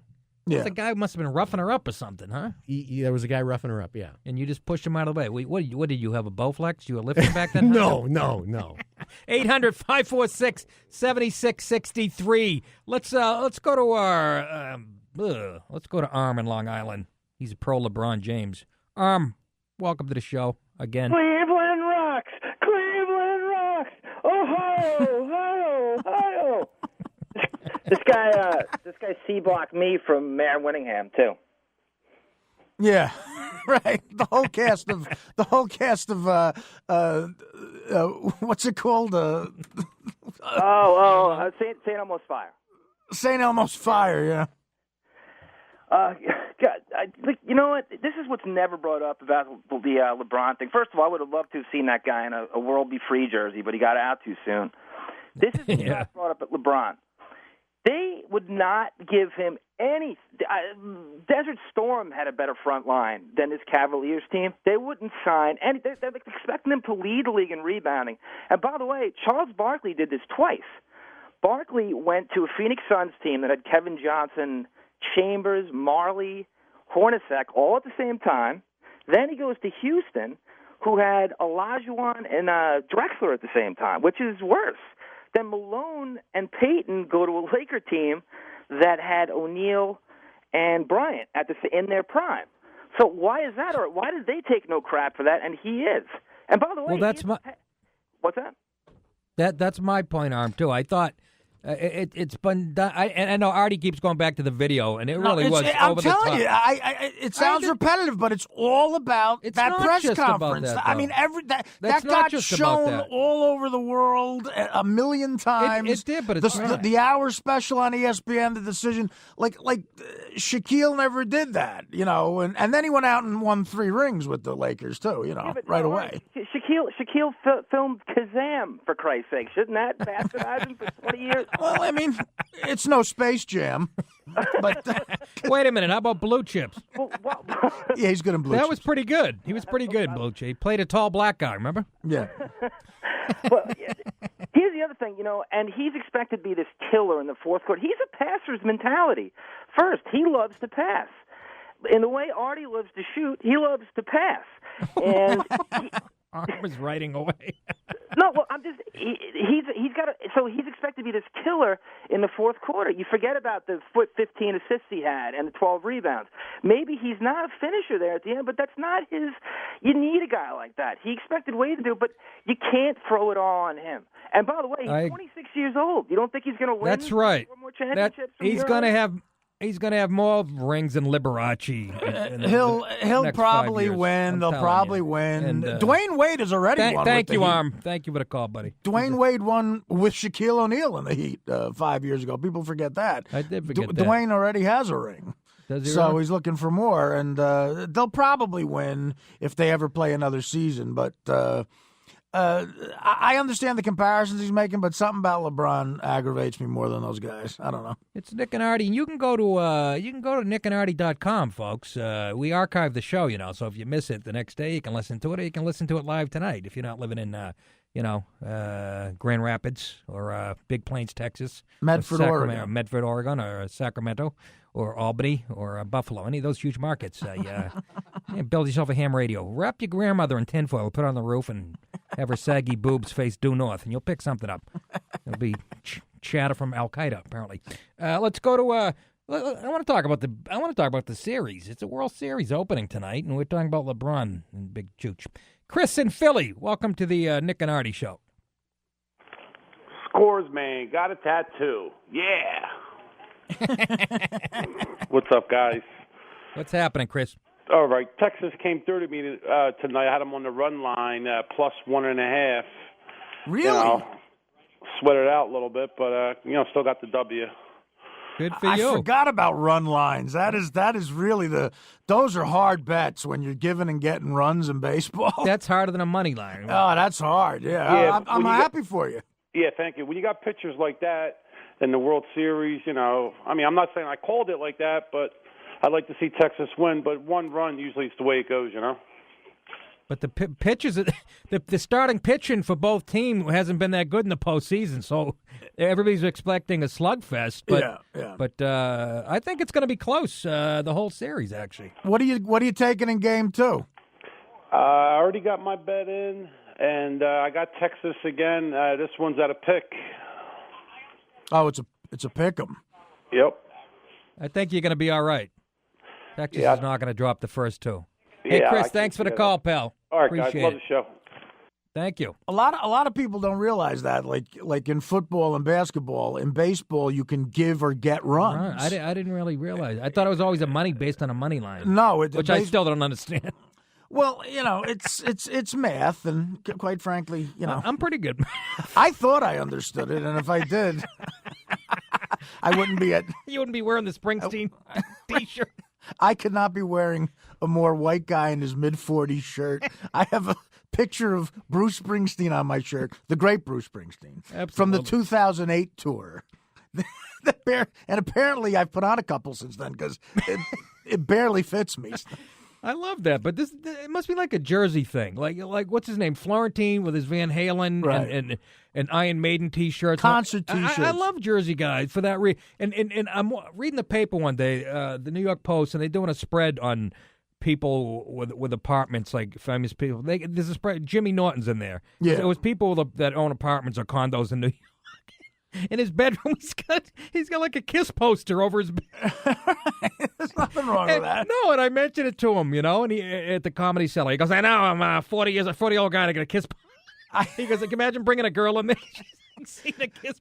When I was in the eighth grade, I sat next to a kid who, at the Jersey Shore, you could make your own T-shirt. It could say whatever you wanted, right? And he went down in like the summer of '81 and came back. Every other day he wore a shirt that said, "And on the 8th day, God created Molly Hatchet."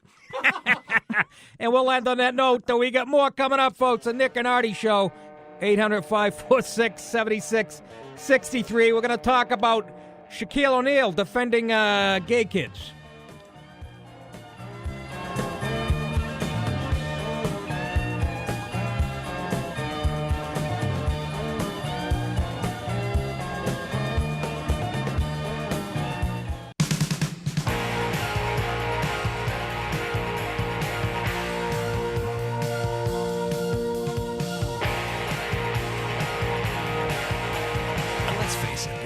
Experts, we would have hired some. Welcome back to the next best thing, the Nick and Artie Show. That guy had a good delivery on that. You notice? Very nice. More pep. Very nice. Regular Henny Youngman.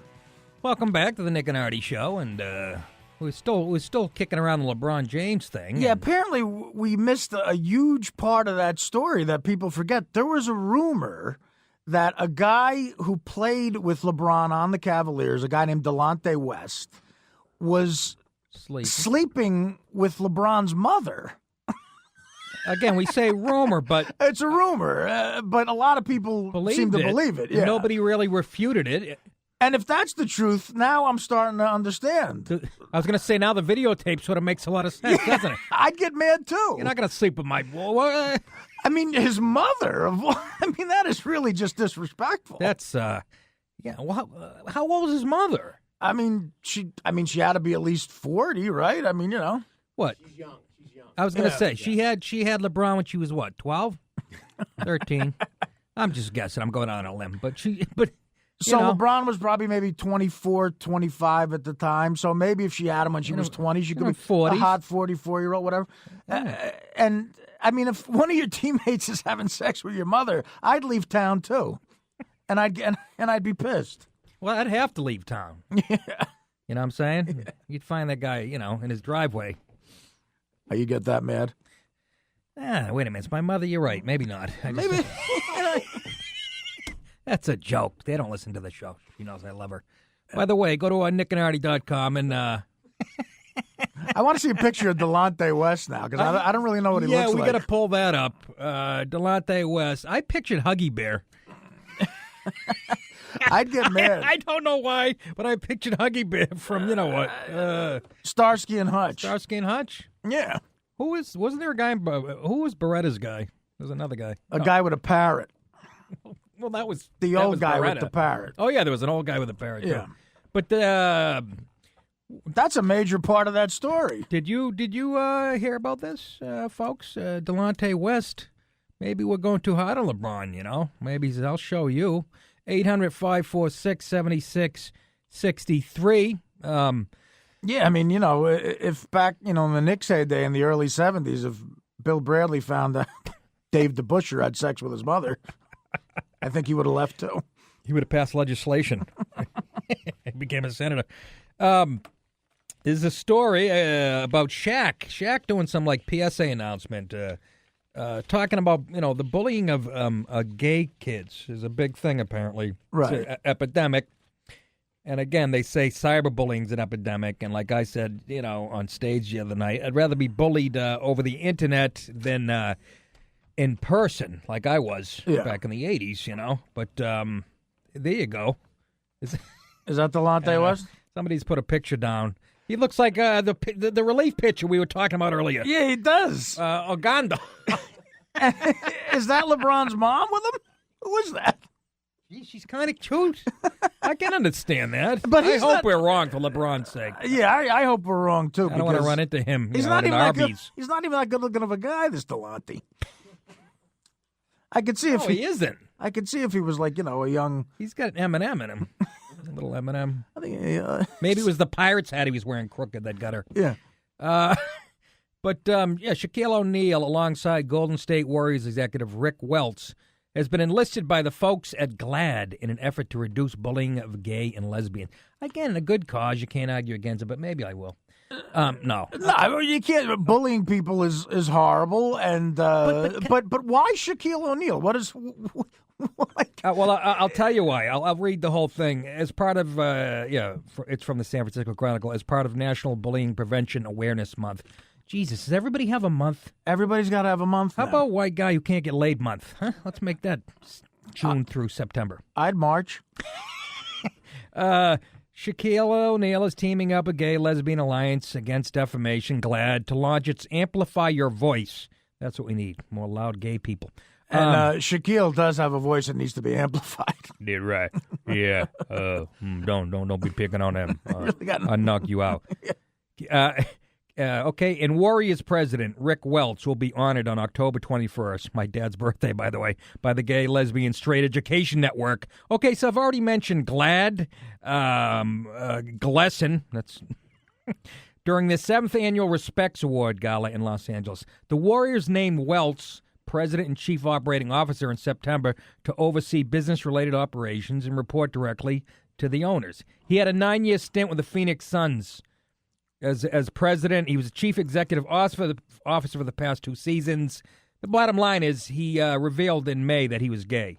4 months later, he resigned from the Suns. But that's why he's doing it in conjunction with Shaq. Oh, okay. And, again, it's a good call, but I'm saying the straight kids too. Yeah. More than gay, because there's more straight kids than gay kids, just on numbers alone. Isn't that an epidemic? Well, I mean, yeah, but, no one seems Who's to care. Who's representing them? No, exactly. Nobody. I used to bully kids, and I got bullied. I had a kid hit me with a payphone, a senior in high school. We'll talk about that. How about the kid who locked me in the stain room in woodshop? We'll talk about that. Nick and Artie Show. We'll be right back.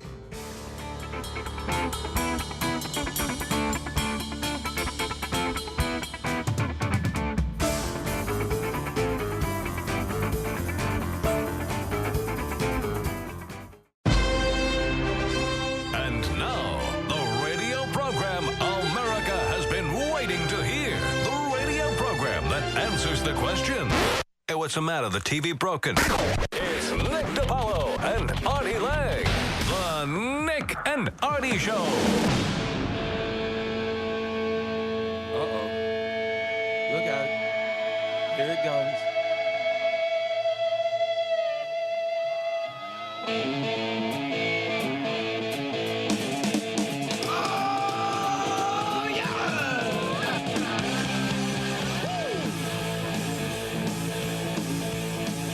Welcome back to the show. Third hour, folks. Nick DiPaolo, Artie Lang. We can't stop thinking about this LeBron's mother thing. Yes, we were talking about... Devontae, what's the guy's name? Delonte? Delonte West. Delonte West? Is that right? Delonte West? Supposedly having... Delonte. No, Delonte. They brought us a picture of LeBron's mother, and I'll tell you what, she's not cute. She's kind of cute. Not a bad-looking woman. Depends what angle. Like one angle, she kind of looks like a Wanda Sykes when I worked with her at HBO. But then another angle, she looks like Art Monk for the Redskins. Well, she's we all have good and bad sides. I'm just saying. She's a combination of a young Lola Falana and Willie Randolph. No, listen, that's disrespectful. I'm starting to like sleeping worthy, you mean? No, I'm starting to like LeBron more. You don't do that to a teammate. Not. Now I understand him See? completely. And that's what I'm saying. I mean, he still has a good sense of humor. Come on, you do that to an Italian guy's mother. Yeah. What happens? Well, that scene in Ray Liotta in Goodfellas, you get hit with a gun in your nose 85 times. Oh, I wish we had the audio to that right now. You want something? The kid with a polo shirt on says to a gangster, "You want something? What do you want, huh?" I'm sorry, but Jimmy's being an unconscionable ball breaker. What am I, a schmuck on wheels? It's Karen, Jimmy. Yeah, so I was just handed this just in from May of 2010. Calvin Murphy, quoted as saying LeBron James' mother was absolutely had sex with Delonte West. And people forget about this. And with all the rings and the video and the Miami Heat, and how do you forget about something like this? That's terrible. I know. You mean it. I mean, you just, and I'm mad at LeBron's mother, too, for doing that, you know. Yeah, exactly. I mean, think about your son. I mean, he's got to run a high pick and roll with a guy who just had sex with his mother. That's hard to do. Yeah, but can you blame her? This guy takes it, or Arby's, and treats her like a Basketball Hall of Famer Calvin Murphy took the airways. By the way, again, folks, May of 2010. This is still basically a rumor, but it's a funny rumor. Not according to Delonte West. Basketball Hall of Famer Calvin Murphy took the airwaves Wednesday night and became the most high-profile person to date to back the rumors. "It ain't no rumor," was the quote he told the Houston ESPN radio station, calling the claims absolutely true and absolutely horrifying. He went on, but let's fill you in on Calvin Murphy's on his character. Okay, he was once accused of sexually abusing 5 of his 14 daughters, who were fathered with 9 different women, only one of whom he married. Only 5 out of 14, so 9 of them got away with a good childhood. That's not bad. Those are pretty good odds. He also claims there was another party, that West wasn't the only man involved in the alleged affair. Oh, another player, maybe? I don't know what that means. My God. I can't can't even follow this. That's just terrible. 9 really aggravates me. Steve, our board operator, looks very depressed when I said 9 different women. Steve hasn't had 9 different women in his life, and this guy fathered women with 9. Anyways, I think I read a story once. Evander Holyfield had 18 kids with like 14 women, and they all lived together, the women and the kids, in a mansion he built in Atlanta. Yeah. How is that? How do reality producers not give them a call? I didn't know he was a Mormon. That's right. That's absolutely right. Yeah, they all live together. Can you imagine? And, fighters abstain from sex before the big fight. Well, I mean, I didn't have a lot of fights. You had time. That's actually true. I heard that, too. 800-546-7663 is the number. And so now you might understand why LeBron, send some tweets out there telling you people to go back to your miserable jobs and lives. I'd be still a little edgy about that, too. What's Delonte West doing these days? Delonte. What's Delonte West? I'll never get it right, and I don't care. No, I love it. He's like Archie Bunker. Yeah, Delmonte. What's his name? Delonte? So there's no V. I keep putting a V in it. D-E-L. I keep making him like he's from Newark, down neck. Delonte. No, what's he doing now? Delonte West? Yeah, is he still on the Cavaliers? No, he I don't know. He's doing Steve Nash's sister. No, I don't know. Again, I just That's a rumor that we Of course that's a rumor. I made that up. Said that off the cuff. Nice country we live in where you make a crack off the cuff and you're going to apologize 8 times. What a stupid business. Do we have a picture of Steve Nash's sister? Yes, we do. Looks like Cornelius. Don Cornelius. Yeah, but again, Shaq's mom is, again, you need the right young angle. And cute. Well, you need the right angle. She looks like Isaiah Thomas. A little bit. A little bit. You know what? Steve, what's the matter? I the can't board see operator's drooling. He's so tired. You all right? I'm good. Have a cookie and wake up, for Christ's sake. I want to get to the story, not yet, but later on. We have to get to the guy on the plane that yelled, "You're all going to die." Well, that's a good thing to yell on a plane. Yeah, he's Iranian, and of course. Of course. Yeah, of course. Well, but it's not his fault. He grew up in Mississippi, so he's got to be a little cuckoo. An Iranian from Mississippi, that's got to be tough. You got to be confused. It looks like Adam Sandler walking out of there. But you don't yell at him. But I can't wait to get that story because it's filled with hypocrisy, once again, that I find it, me, the right-leaning kook. Let's go to Dickie in New Jersey. Dickie, welcome to the show. How are you? Great combination, you guys. Thank you. It's like Tinkers to Evers to Chance. Without chance. Without chance. Hey, you know how gayness is getting, infiltrating everything? Do you remember when it got into The Sopranos, when Vito had a crush on Meadows' boyfriend and then forced him to go to Yankee Stadium on a date? Yes. Meet me under the bat. Yeah, right. I don't want to go. I don't want to go.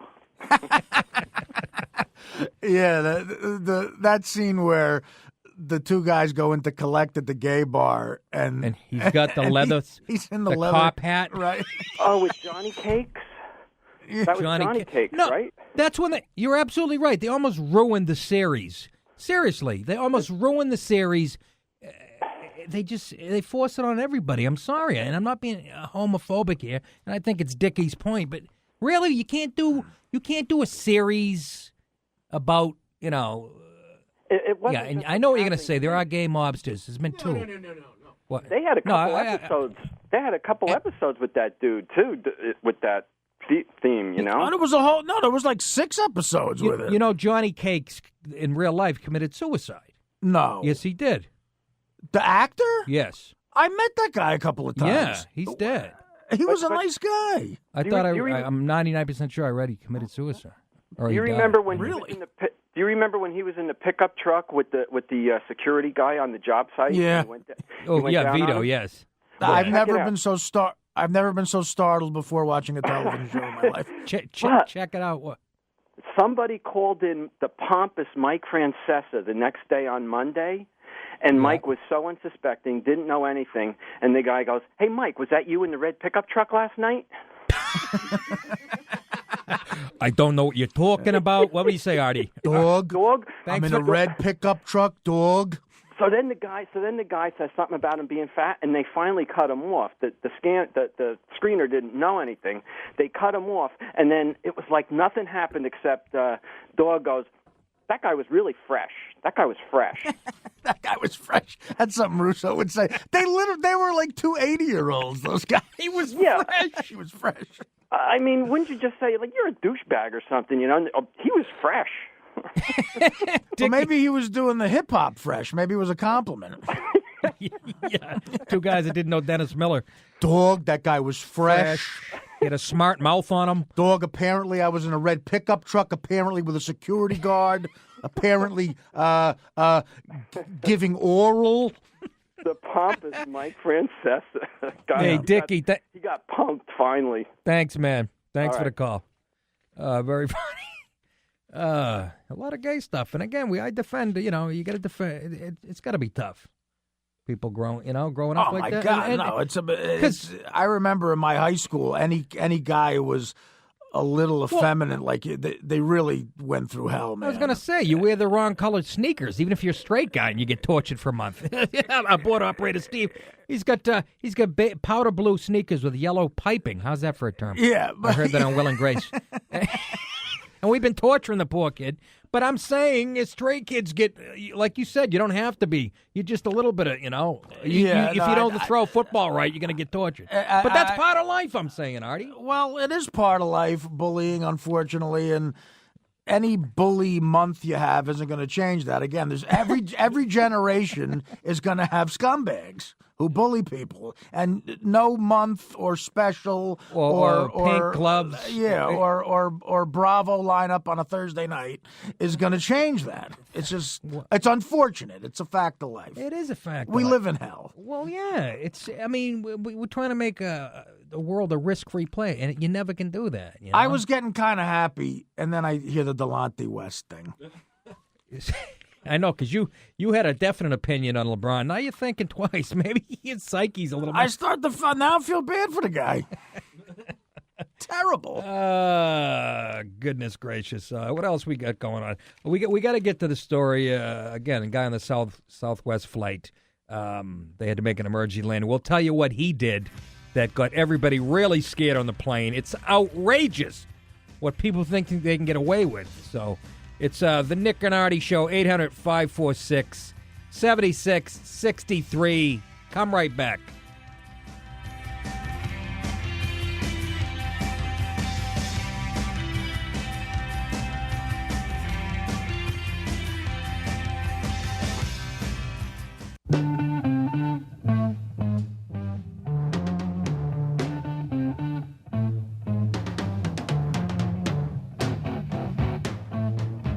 Now back to 2 guys who just cleared waivers, Nick DiPaolo and Artie Lang.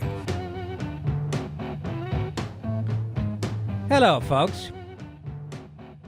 More on Delonte West. We keep getting updates on Delonte West. This is the best rumor of all time. Apparently, Delonte. Is it Delonte or Delvante? Delonte. No V, right? I keep making that Delonte. mistake. Delonte West is now working at a furniture shop in Maryland. Yeah, but not just any furniture shop. It's a Regency furniture shop. So if you guys want to get an ottoman that's got stains on it from somebody that related to an NBA. Yeah, last year he played for the Celtics, though. Yeah, that producer just told us that. That shows you how much I follow hoops. Well, But, I mean, not knowing Delonte West's itinerary I don't think that makes you such a non-expert. But, I mean, Ray Lewis's mother, did he hit on her? Yeah, that you're never going to hear. Is this a habit or what with You know- Delonte? Why would if you're a basketball player, why would you? I mean, the tail that basketball players get is just insane.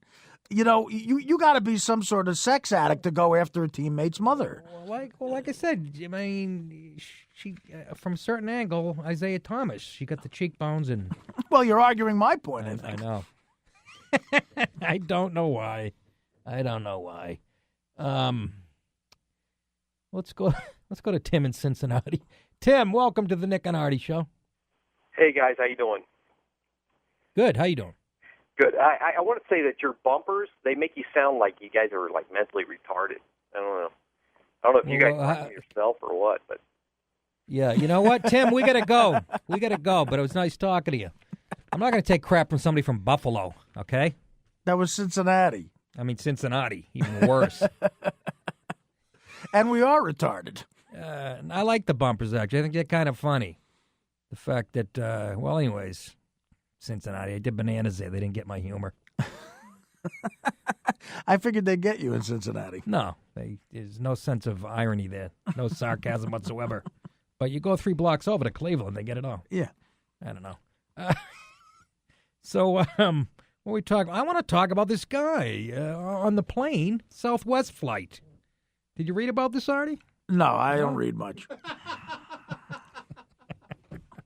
Well, his name is Ali Reza Shahzavari, 29, of India Atlantic, Florida. If you have that name, why are you allowed on a flight? Again, I couldn't agree. No, I'm kidding. Of course. No, I know you're kidding. But everyone should be why are allowed you to kidding? fly. Well, that's a good question. Everyone should be allowed to fly.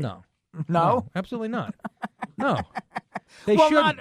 If you're a known terrorist, you shouldn't be allowed to fly. I'm telling you, if I was the president or whatever, those, like outside in New York on the streets, when we walk out at 1 in the morning, you can buy a Slovaki I'd follow that guy home. I'd be 3 feet behind him. I would an too. FBI guy. Seriously, that's the world I want to live in. I would too, to get a Slovaki. I know. He's escorted out by Amarillo police and FBI officers Tuesday at Rick Husband Amarillo International Airport after causing a disturbance on a Southwest Airlines flight from L.A. to Kansas City. Boy. That's a boring flight, L.A. to Kansas City. Yeah, especially if you're doing the funny bones in both cities. Stanford and Sons. Yeah, Kansas used to City. be a good club. Absolutely. Passengers on board the flight said Shahzavari yelled, "You're all going to hell. You're all going to die, Allah Akbar," during the onboard altercation. Police said the incident began when Shahzavari arguing with another passenger, and the flight crew separated the men, and then he went into the bathroom and yelled obscenities from the rear of the plane. Well, I've done that in a bathroom at a plane. In a plane. Exactly. Attendants tried to calm him down. A female flight attendant eventually got him to quiet down, and then the tension mounted again. The aircraft began to gain speed and descend. And this guy that was on the plane, he was a Navy veteran, said that all of us guys were looking at him like, are we going to have to do something? And so they arrested him. He didn't put up a struggle when he gets to the airport in Dallas, and they say it doesn't appear to be an act of terrorism. Well, I got a question. Really? But if I say bomb on a plane or going through security, you can be arrested for that. But he can yell Allah Akbar, y'all going to die? Can you help me out with the... Well, I mean, I don't know if it's terrorism. It's certainly rude. That would ruin my bag of pretzels. Terrible. But do you see my point? You can't do that. You couldn't. You can't even say bomb. Didn't you see Meet the Parents? Yeah, it's a true story. But I don't like. You can't say bomb on a plane. I don't like that on planes now. You could watch anything like they have now on every plane, even in coach. You could watch every channel, and I don't like that you can get the Food Network on a plane. I don't need to watch Emerald make a calzone while I'm eating plane food. Just aggravates the hell out of me. That's a good point. Why are you defending this guy? Defending him? I'm not.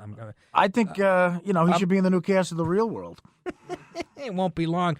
Actually, he's of Iranian descent, and Shashavari was born in Mississippi. Now, help me out with that one. What's going on down there? He had to be bullied in school in Mississippi with that name. No, I was taking it the other way. What the hell's he doing down there? That's how I was looking at it. What do you think he's doing down there? I don't know. Why would he be in Mississippi? Why not? There's no demand falafel in Mississippi. What does this guy do anyways? This creep. You're gonna die. How about that, you Iranian pig? Wow. Well, it's not as bad as sleeping with your best friend's mother, but it was a good. That would have been a good comeback if you were on the plane. They yell out at him, "You're gonna die, you Iranian pig." There's a picture of him. The cops walking him out, and he looks just like Adam Sandler from a distance. Does he not? He does actually from the side. Yeah. So I want to know why he can yell that, and it's not considered a terrorist threat. And well, they arrested him. Yeah, I guess I don't know what they're going to do with him. I think they should bring him in a room, again, with just like a 2-watt bulb, tie him to a chair, and have Dick Cheney spit on him. I don't think Dick Cheney would fly to Kansas City just for that. No, he wouldn't. Let's go to Bill in California. Bill, welcome to the Nick and Artie Show. Hey guys, how's it going? What's up? What's on your mind, Bill? Oh, hilarious show last night with Dave Patel. That was pretty cool. Patel? All right. Yeah, Attell, we should mention again, a new show coming out on Showtime, Dave's Old Porn. That's right. Tomorrow night it premieres. October 20th. Yeah, check it out. Yes. Another thing, you guys I don't think you really talked about it too much, but did you guys hear about Terrell Owens and all? No, we did not, sir. What happened with him? He Who did he sleep with? Overdosed and is in a suicide attempt. No. That doesn't surprise me. Terrell Owens? That doesn't surprise me. With the life that guy's leading? No, but he's had a screwed up childhood. I can't believe you guys didn't hear about that, because I heard you talking about it the other night with the TO show ending, and I think that's part of the reason why. Well, that's a horrible story if it's true, but yeah, what a loss. When did this happen? Today, I guess? No, it happened like a week ago. Fox covered it, but yeah. Really? Can somebody Google that? And is he in rough shape? I had a question for Nick. Yeah, good. When are you going to introduce Artie to the guys over at True TV? Maybe you guys could both go on and do like dumbest sports episode of that show you're always on. Actually, I think that's in the process of happening, I heard. Yeah, it is. Yeah, we're going to... Again, we don't want to become like the Sklar brothers. But, thanks for the call, Bill. That's actually a great idea. I'm going to call my agent tonight and wake him up and go, me and Artie want to do Dumbest Criminals. And I think I'd like to be on that show next to Leif Garrett. It's hard to follow jokes when Leif Garrett's doing them. Yeah, Tanya Harding. She's a funny broad. Tanya Harding does those shows. She has cancer of the funny bone, the poor chick. Yeah. Love her to death. She's got a lot of heart, but P-F-and-U. She used to be funny back in the early 90s. Yeah, when she was hitting people with pipes. Yeah, that's when and she had making porn flicks. That's when she had a sense of humor. Now they give her lines and whatever. Hey, we got to talk about, coming up in the next segment, we have to talk about Dwight Gooden rehashing good old times and what he did right after they won the World Series in '86. You're not going to believe it. It's a Nick and Artie Show.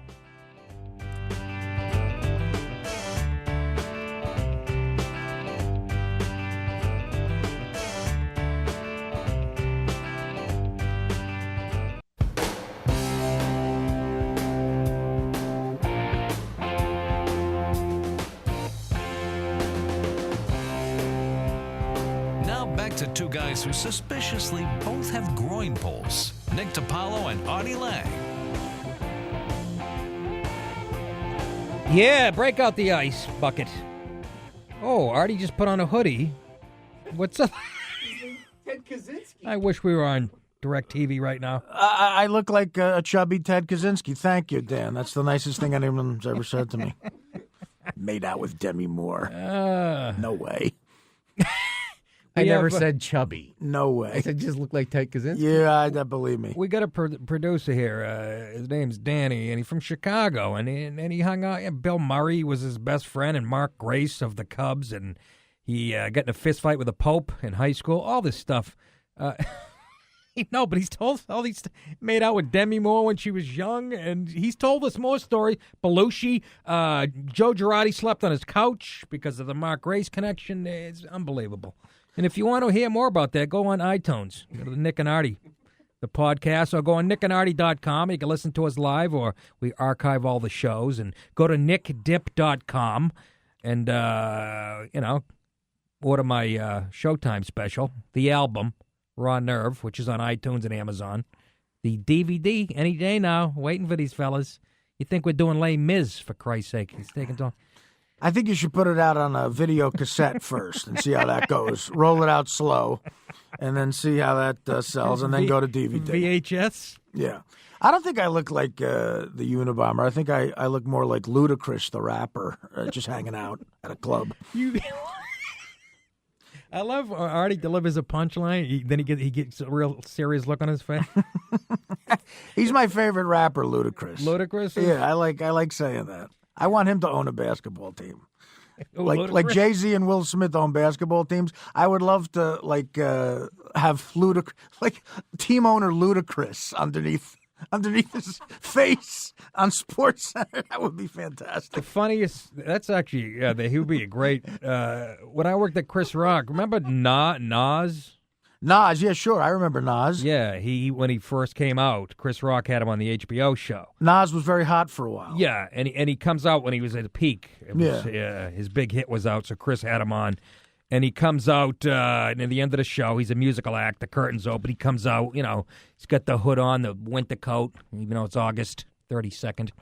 It's 400 degrees. He's got the hood up, right? Grabbing his crotch. Yeah. Well, and he forgot the words. So they go, cut. He's like, yo, man. They stopped the music, and it just ruined the whole, you know what I mean? It was all, so they had to do it again. He goes behind the curtain, and then the crowd's just like, they wouldn't even get involved. They're like hissing and booing him. One time when I taped... Blew his whole image. I taped an episode of Mad TV, and our big guest star was Brian Austin Green when he was on like Melrose Place or one of those shows. Yeah. And or Beverly Hills 90210, whatever show he was on. Or some goofy, horrible... The French Chef. Show, yeah. But it's when he first started his rap career. And he couldn't remember the words to his rap song. Who is this again? Brian Austin Green. He's a rapper? Yeah, he raps. What? He used to. Yeah, Brian Austin Green. He must have been out of the country for that album. Well, I don't think it was big, but he called himself Bag. His initials, Brian Austin Green. And he couldn't remember the words to his rap song in the sketch, and he kept blowing it, and he was losing the crowd. So he said, I'm just going to freestyle, and no one knew what that meant. Like the cameraman had to follow him, and Bag. He just ran around like an idiot. Name's Bag. Ironically, that's what he's doing now at the grocery store. No, he has sex with that hot chick from Transformers. I haven't seen them. What's the hot chick from Transformers? Kevin Bacon's sister, Ellen Bacon. Megan Fox. Oh, I do know Megan Fox. Yeah, that's what he dates her. Does he? Yeah. Wow, she's got high self-esteem, huh? Guy's a chooch. Bag. Why don't you lick mine? Can you say that on radio? Get his first album and then talk to me. He's got a lot of deep stuff on there. He's not that good live, is what I'm saying. He's more of a studio act, like the Cars. Artie, you've had some, look, let's be, substance problems and stuff, but how dare you? And I'm not talking about condiments, too much mayonnaise, but Dwight Gooden, in an article, ESPN.com, apparently back in the day in '86 when he was tooting and snooting, he was hooked on the garbage, and he comes clean in this article. That '86 Mets team was a partying team. Yeah, they were. If you remember, Keith Hernandez always needed to shave and looked hungover, and Lenny Dykstra was doing God knows what. All that came out later. Yeah. Well, yeah, those are the teams that win. The Red Sox, the idiots, they never shaved or showered. Yeah. Cowboy up, and we were talking about the chew. Remember the tobacco last night? And I thought you said Jew. My God. No, the Jew. I would never say. I'm pro-Israel. You know that. Terrible. Going down to that rally tonight and kick some of those anti-Semites' asses. Jamie Dimon, me and him are tight. But Dwight Gooden, after they won the '86 World Series, which sticks in my craw. I know. Who'd they play in that? They played, who? Indians. Yeah. And so Dwight Gooden, you know where he was during the ticker tape parade? A few days later, he was in a drug dealer's apartment, too high and paranoid. Wow. To go to the parade. He got that paranoia Can thing. you imagine? Here I am in the project in a drug dealer's apartment with guys I don't even know with drugs in the house watching the parade. Can you imagine? Artie can imagine. I'm asking the right guy. Well, no, you skipped a rap party from Mad TV, didn't you? I missed the '86 Mets parade because I was high and paranoid as well. I didn't go. We have sound of Dwight Gooden explaining himself, which is kind of damn it! I wouldn't have said that. I'm sorry, Steve. Yeah. What happened with the ticker tape parade? Parade. After that game was over, we're celebrating and everything. Then once everybody said, "Oh, we're going to this club in Long Island and hang out for a while," it's okay. On my ride to that club, I actually called a guy who I got drugs from, and had him meet me there. Artie Lang. Was drinking, started using drugs. Then when the party was winding down, and for myself, a lot of times when I get to a certain point of using drugs, the paranoia sticks in. So I end up leaving the party with the team, going to these projects at other places in Long Island, and hanging out there. Then you know what time you got to be at the ballpark to go into the city for the parade. But I'm thinking, okay, I got time. And the clocks, the wheels are spinning. I say, okay, I'll leave in another hour. And next thing you know, the parade's on. I'm watching the parade on TV. What kind of people are you with as your teammates are going down the Canyon of Heroes in Lower Manhattan? The Osmonds. In the projects, in a drug dealer's apartment with guys I don't even know, and all these drugs in the house, watching it. It's a horrible feeling. He doesn't even sound comfortable talking.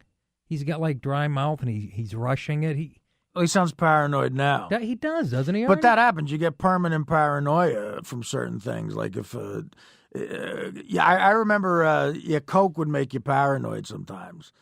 Like, absolutely. And sometimes that would happen to me with weed and stuff. Like you start thinking people are after you, and like I thought the FBI had a file on me, like I was John Lennon or something.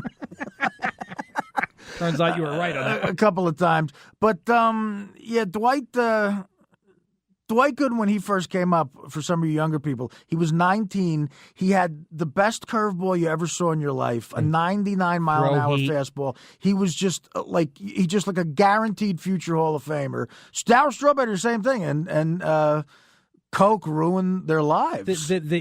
And made it fun. But the year after the World Series, he was 24-3, I think. No, he was in 1985, the year before the World Series. 24-3. He was 24-4, I believe. Well, according to this article, Clemens was 25-3 in '86. According to this article written by Peter Allen. Yeah. He was. No, but yeah, it was one of those years, but he was 24-3 with like a 1.86 ERA. 1985, he was 24-4. I think in '86 he won like 16 games. Here you go. I'll tell you, it's right in front of me. Gooden was the National League Rookie of the Year in 1984 after going 17-9 with a league-high 276 strikeouts. He led the league in '85, right, the next season, 24-4. Right. With a 1.53 ERA and 268 strikeouts, won the Cy Young Award. Yeah, I mean, and I think right. in '86, so 24-4 was the record, but I think in '86 when they won, he won like 16 or 17 games. He didn't win. No, 20 he that went year. 5-11 with a 6.85 ERA. No, he won like 16 or 17 games in '86. Boy, yeah. I remember. I hated that Mets team. They were arrogant. You hated them. Yeah, boy, arrogant, pompous. But again, But we were talking about the tobacco thing. Remember Van Slyke for the Pirates? Andy Van Slyke, yeah. Center fielder. He had a great quote about going out to center field. After Lenny Dykstra played out After Lenny Dykstra, he said, there was so much tobacco on the ground, I thought I was going to get cancer of the foot. Lenny Dykstra looked like he had a young Colombian child in his cheek. Yeah, it was a squirrel loading up nuts in I don't October. know why the kid has to be Colombian. But Yeah, why are you going to be I Colombian? figured I'd give him a, of course, give him a nationality. But he likes spicy food. Lenny Dykstra had a wad all the in time. both cheeks. Yeah, and just would spit constantly. He looked like what was a trumpet player, Gillespie, Dizzy Gillespie. Right. He did. And who would have known? Who would have guessed he's like an idiot savant when it came to financial? Well, apparently, just an idiot. No, But, he lost everything. I know, Dykstra. but he gained everything at one point. Everybody was taking advice from him. Yeah. He was like a real estate guy or something. Yeah, He's one of Warren those Buffett guys- was calling him for advice. Right. And then there was a great special on him where he seemed a little nuts. I saw it. Yeah. It's funny. Guy's a character. Anyways, folks, it's a Nick and Artie show. We got one more to go, and we could talk about the guy that held the animals at his house and let him out of the cage and that's committed funny. suicide. All kinds of stuff. Cheerleaders. They had a controversial T-shirt that mentions their breasts. The animals guy thing is crazy. Yeah, we have to touch on what this guy did. You wouldn't believe the animals he had at his house. It's a Nick and Artie show, folks. Come right back.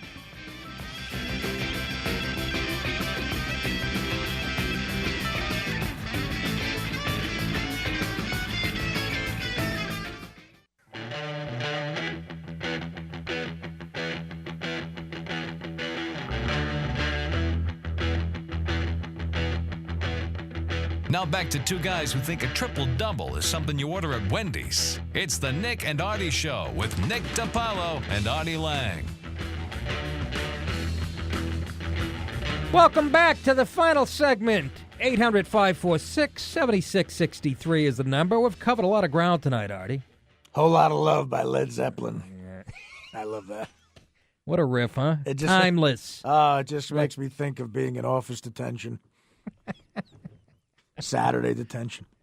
Reminds me of trying weed at my cousin Karen's house for the first time with my buddy Scott. If for some and a reason, pipe that he made out of a Clorox cap or something. For some reason, it reminds me of Saturday detention. In my senior year, I had like 18 Saturday detentions in a row. Why couldn't you behave yourself, Arthur? I was just a bit of a goof in high school. Well, no, you're a bit of a criminal. A goof is a guy who jokes around and gives people wedgies. No, I got into some trouble just goofing around, and I had 18 Saturdays right in a row. And Didn't they make a movie about that? Yeah, The Breakfast Club. Yeah, but it wasn't like that. Our Saturday detention was, I think Delonte West was in it.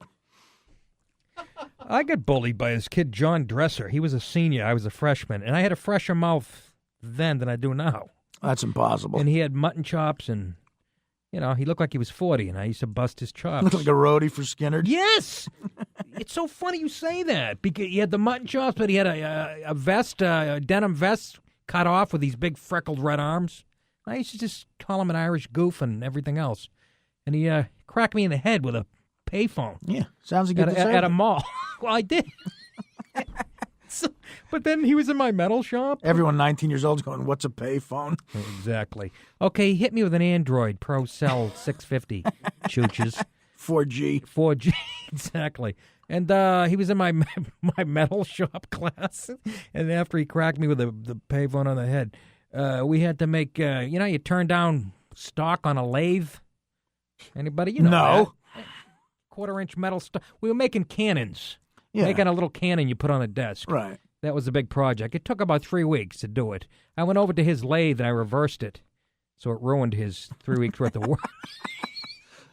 And got caught by Bruce Howlett, the teacher. And my buddy I got in trouble for that. My buddy in woodshop, it was a Tuesday morning, 9 o'clock. We're in the 11th grade. These two kids were in the stain room doing coke. The stain room, which we never heard of it. Well, you stain the wood.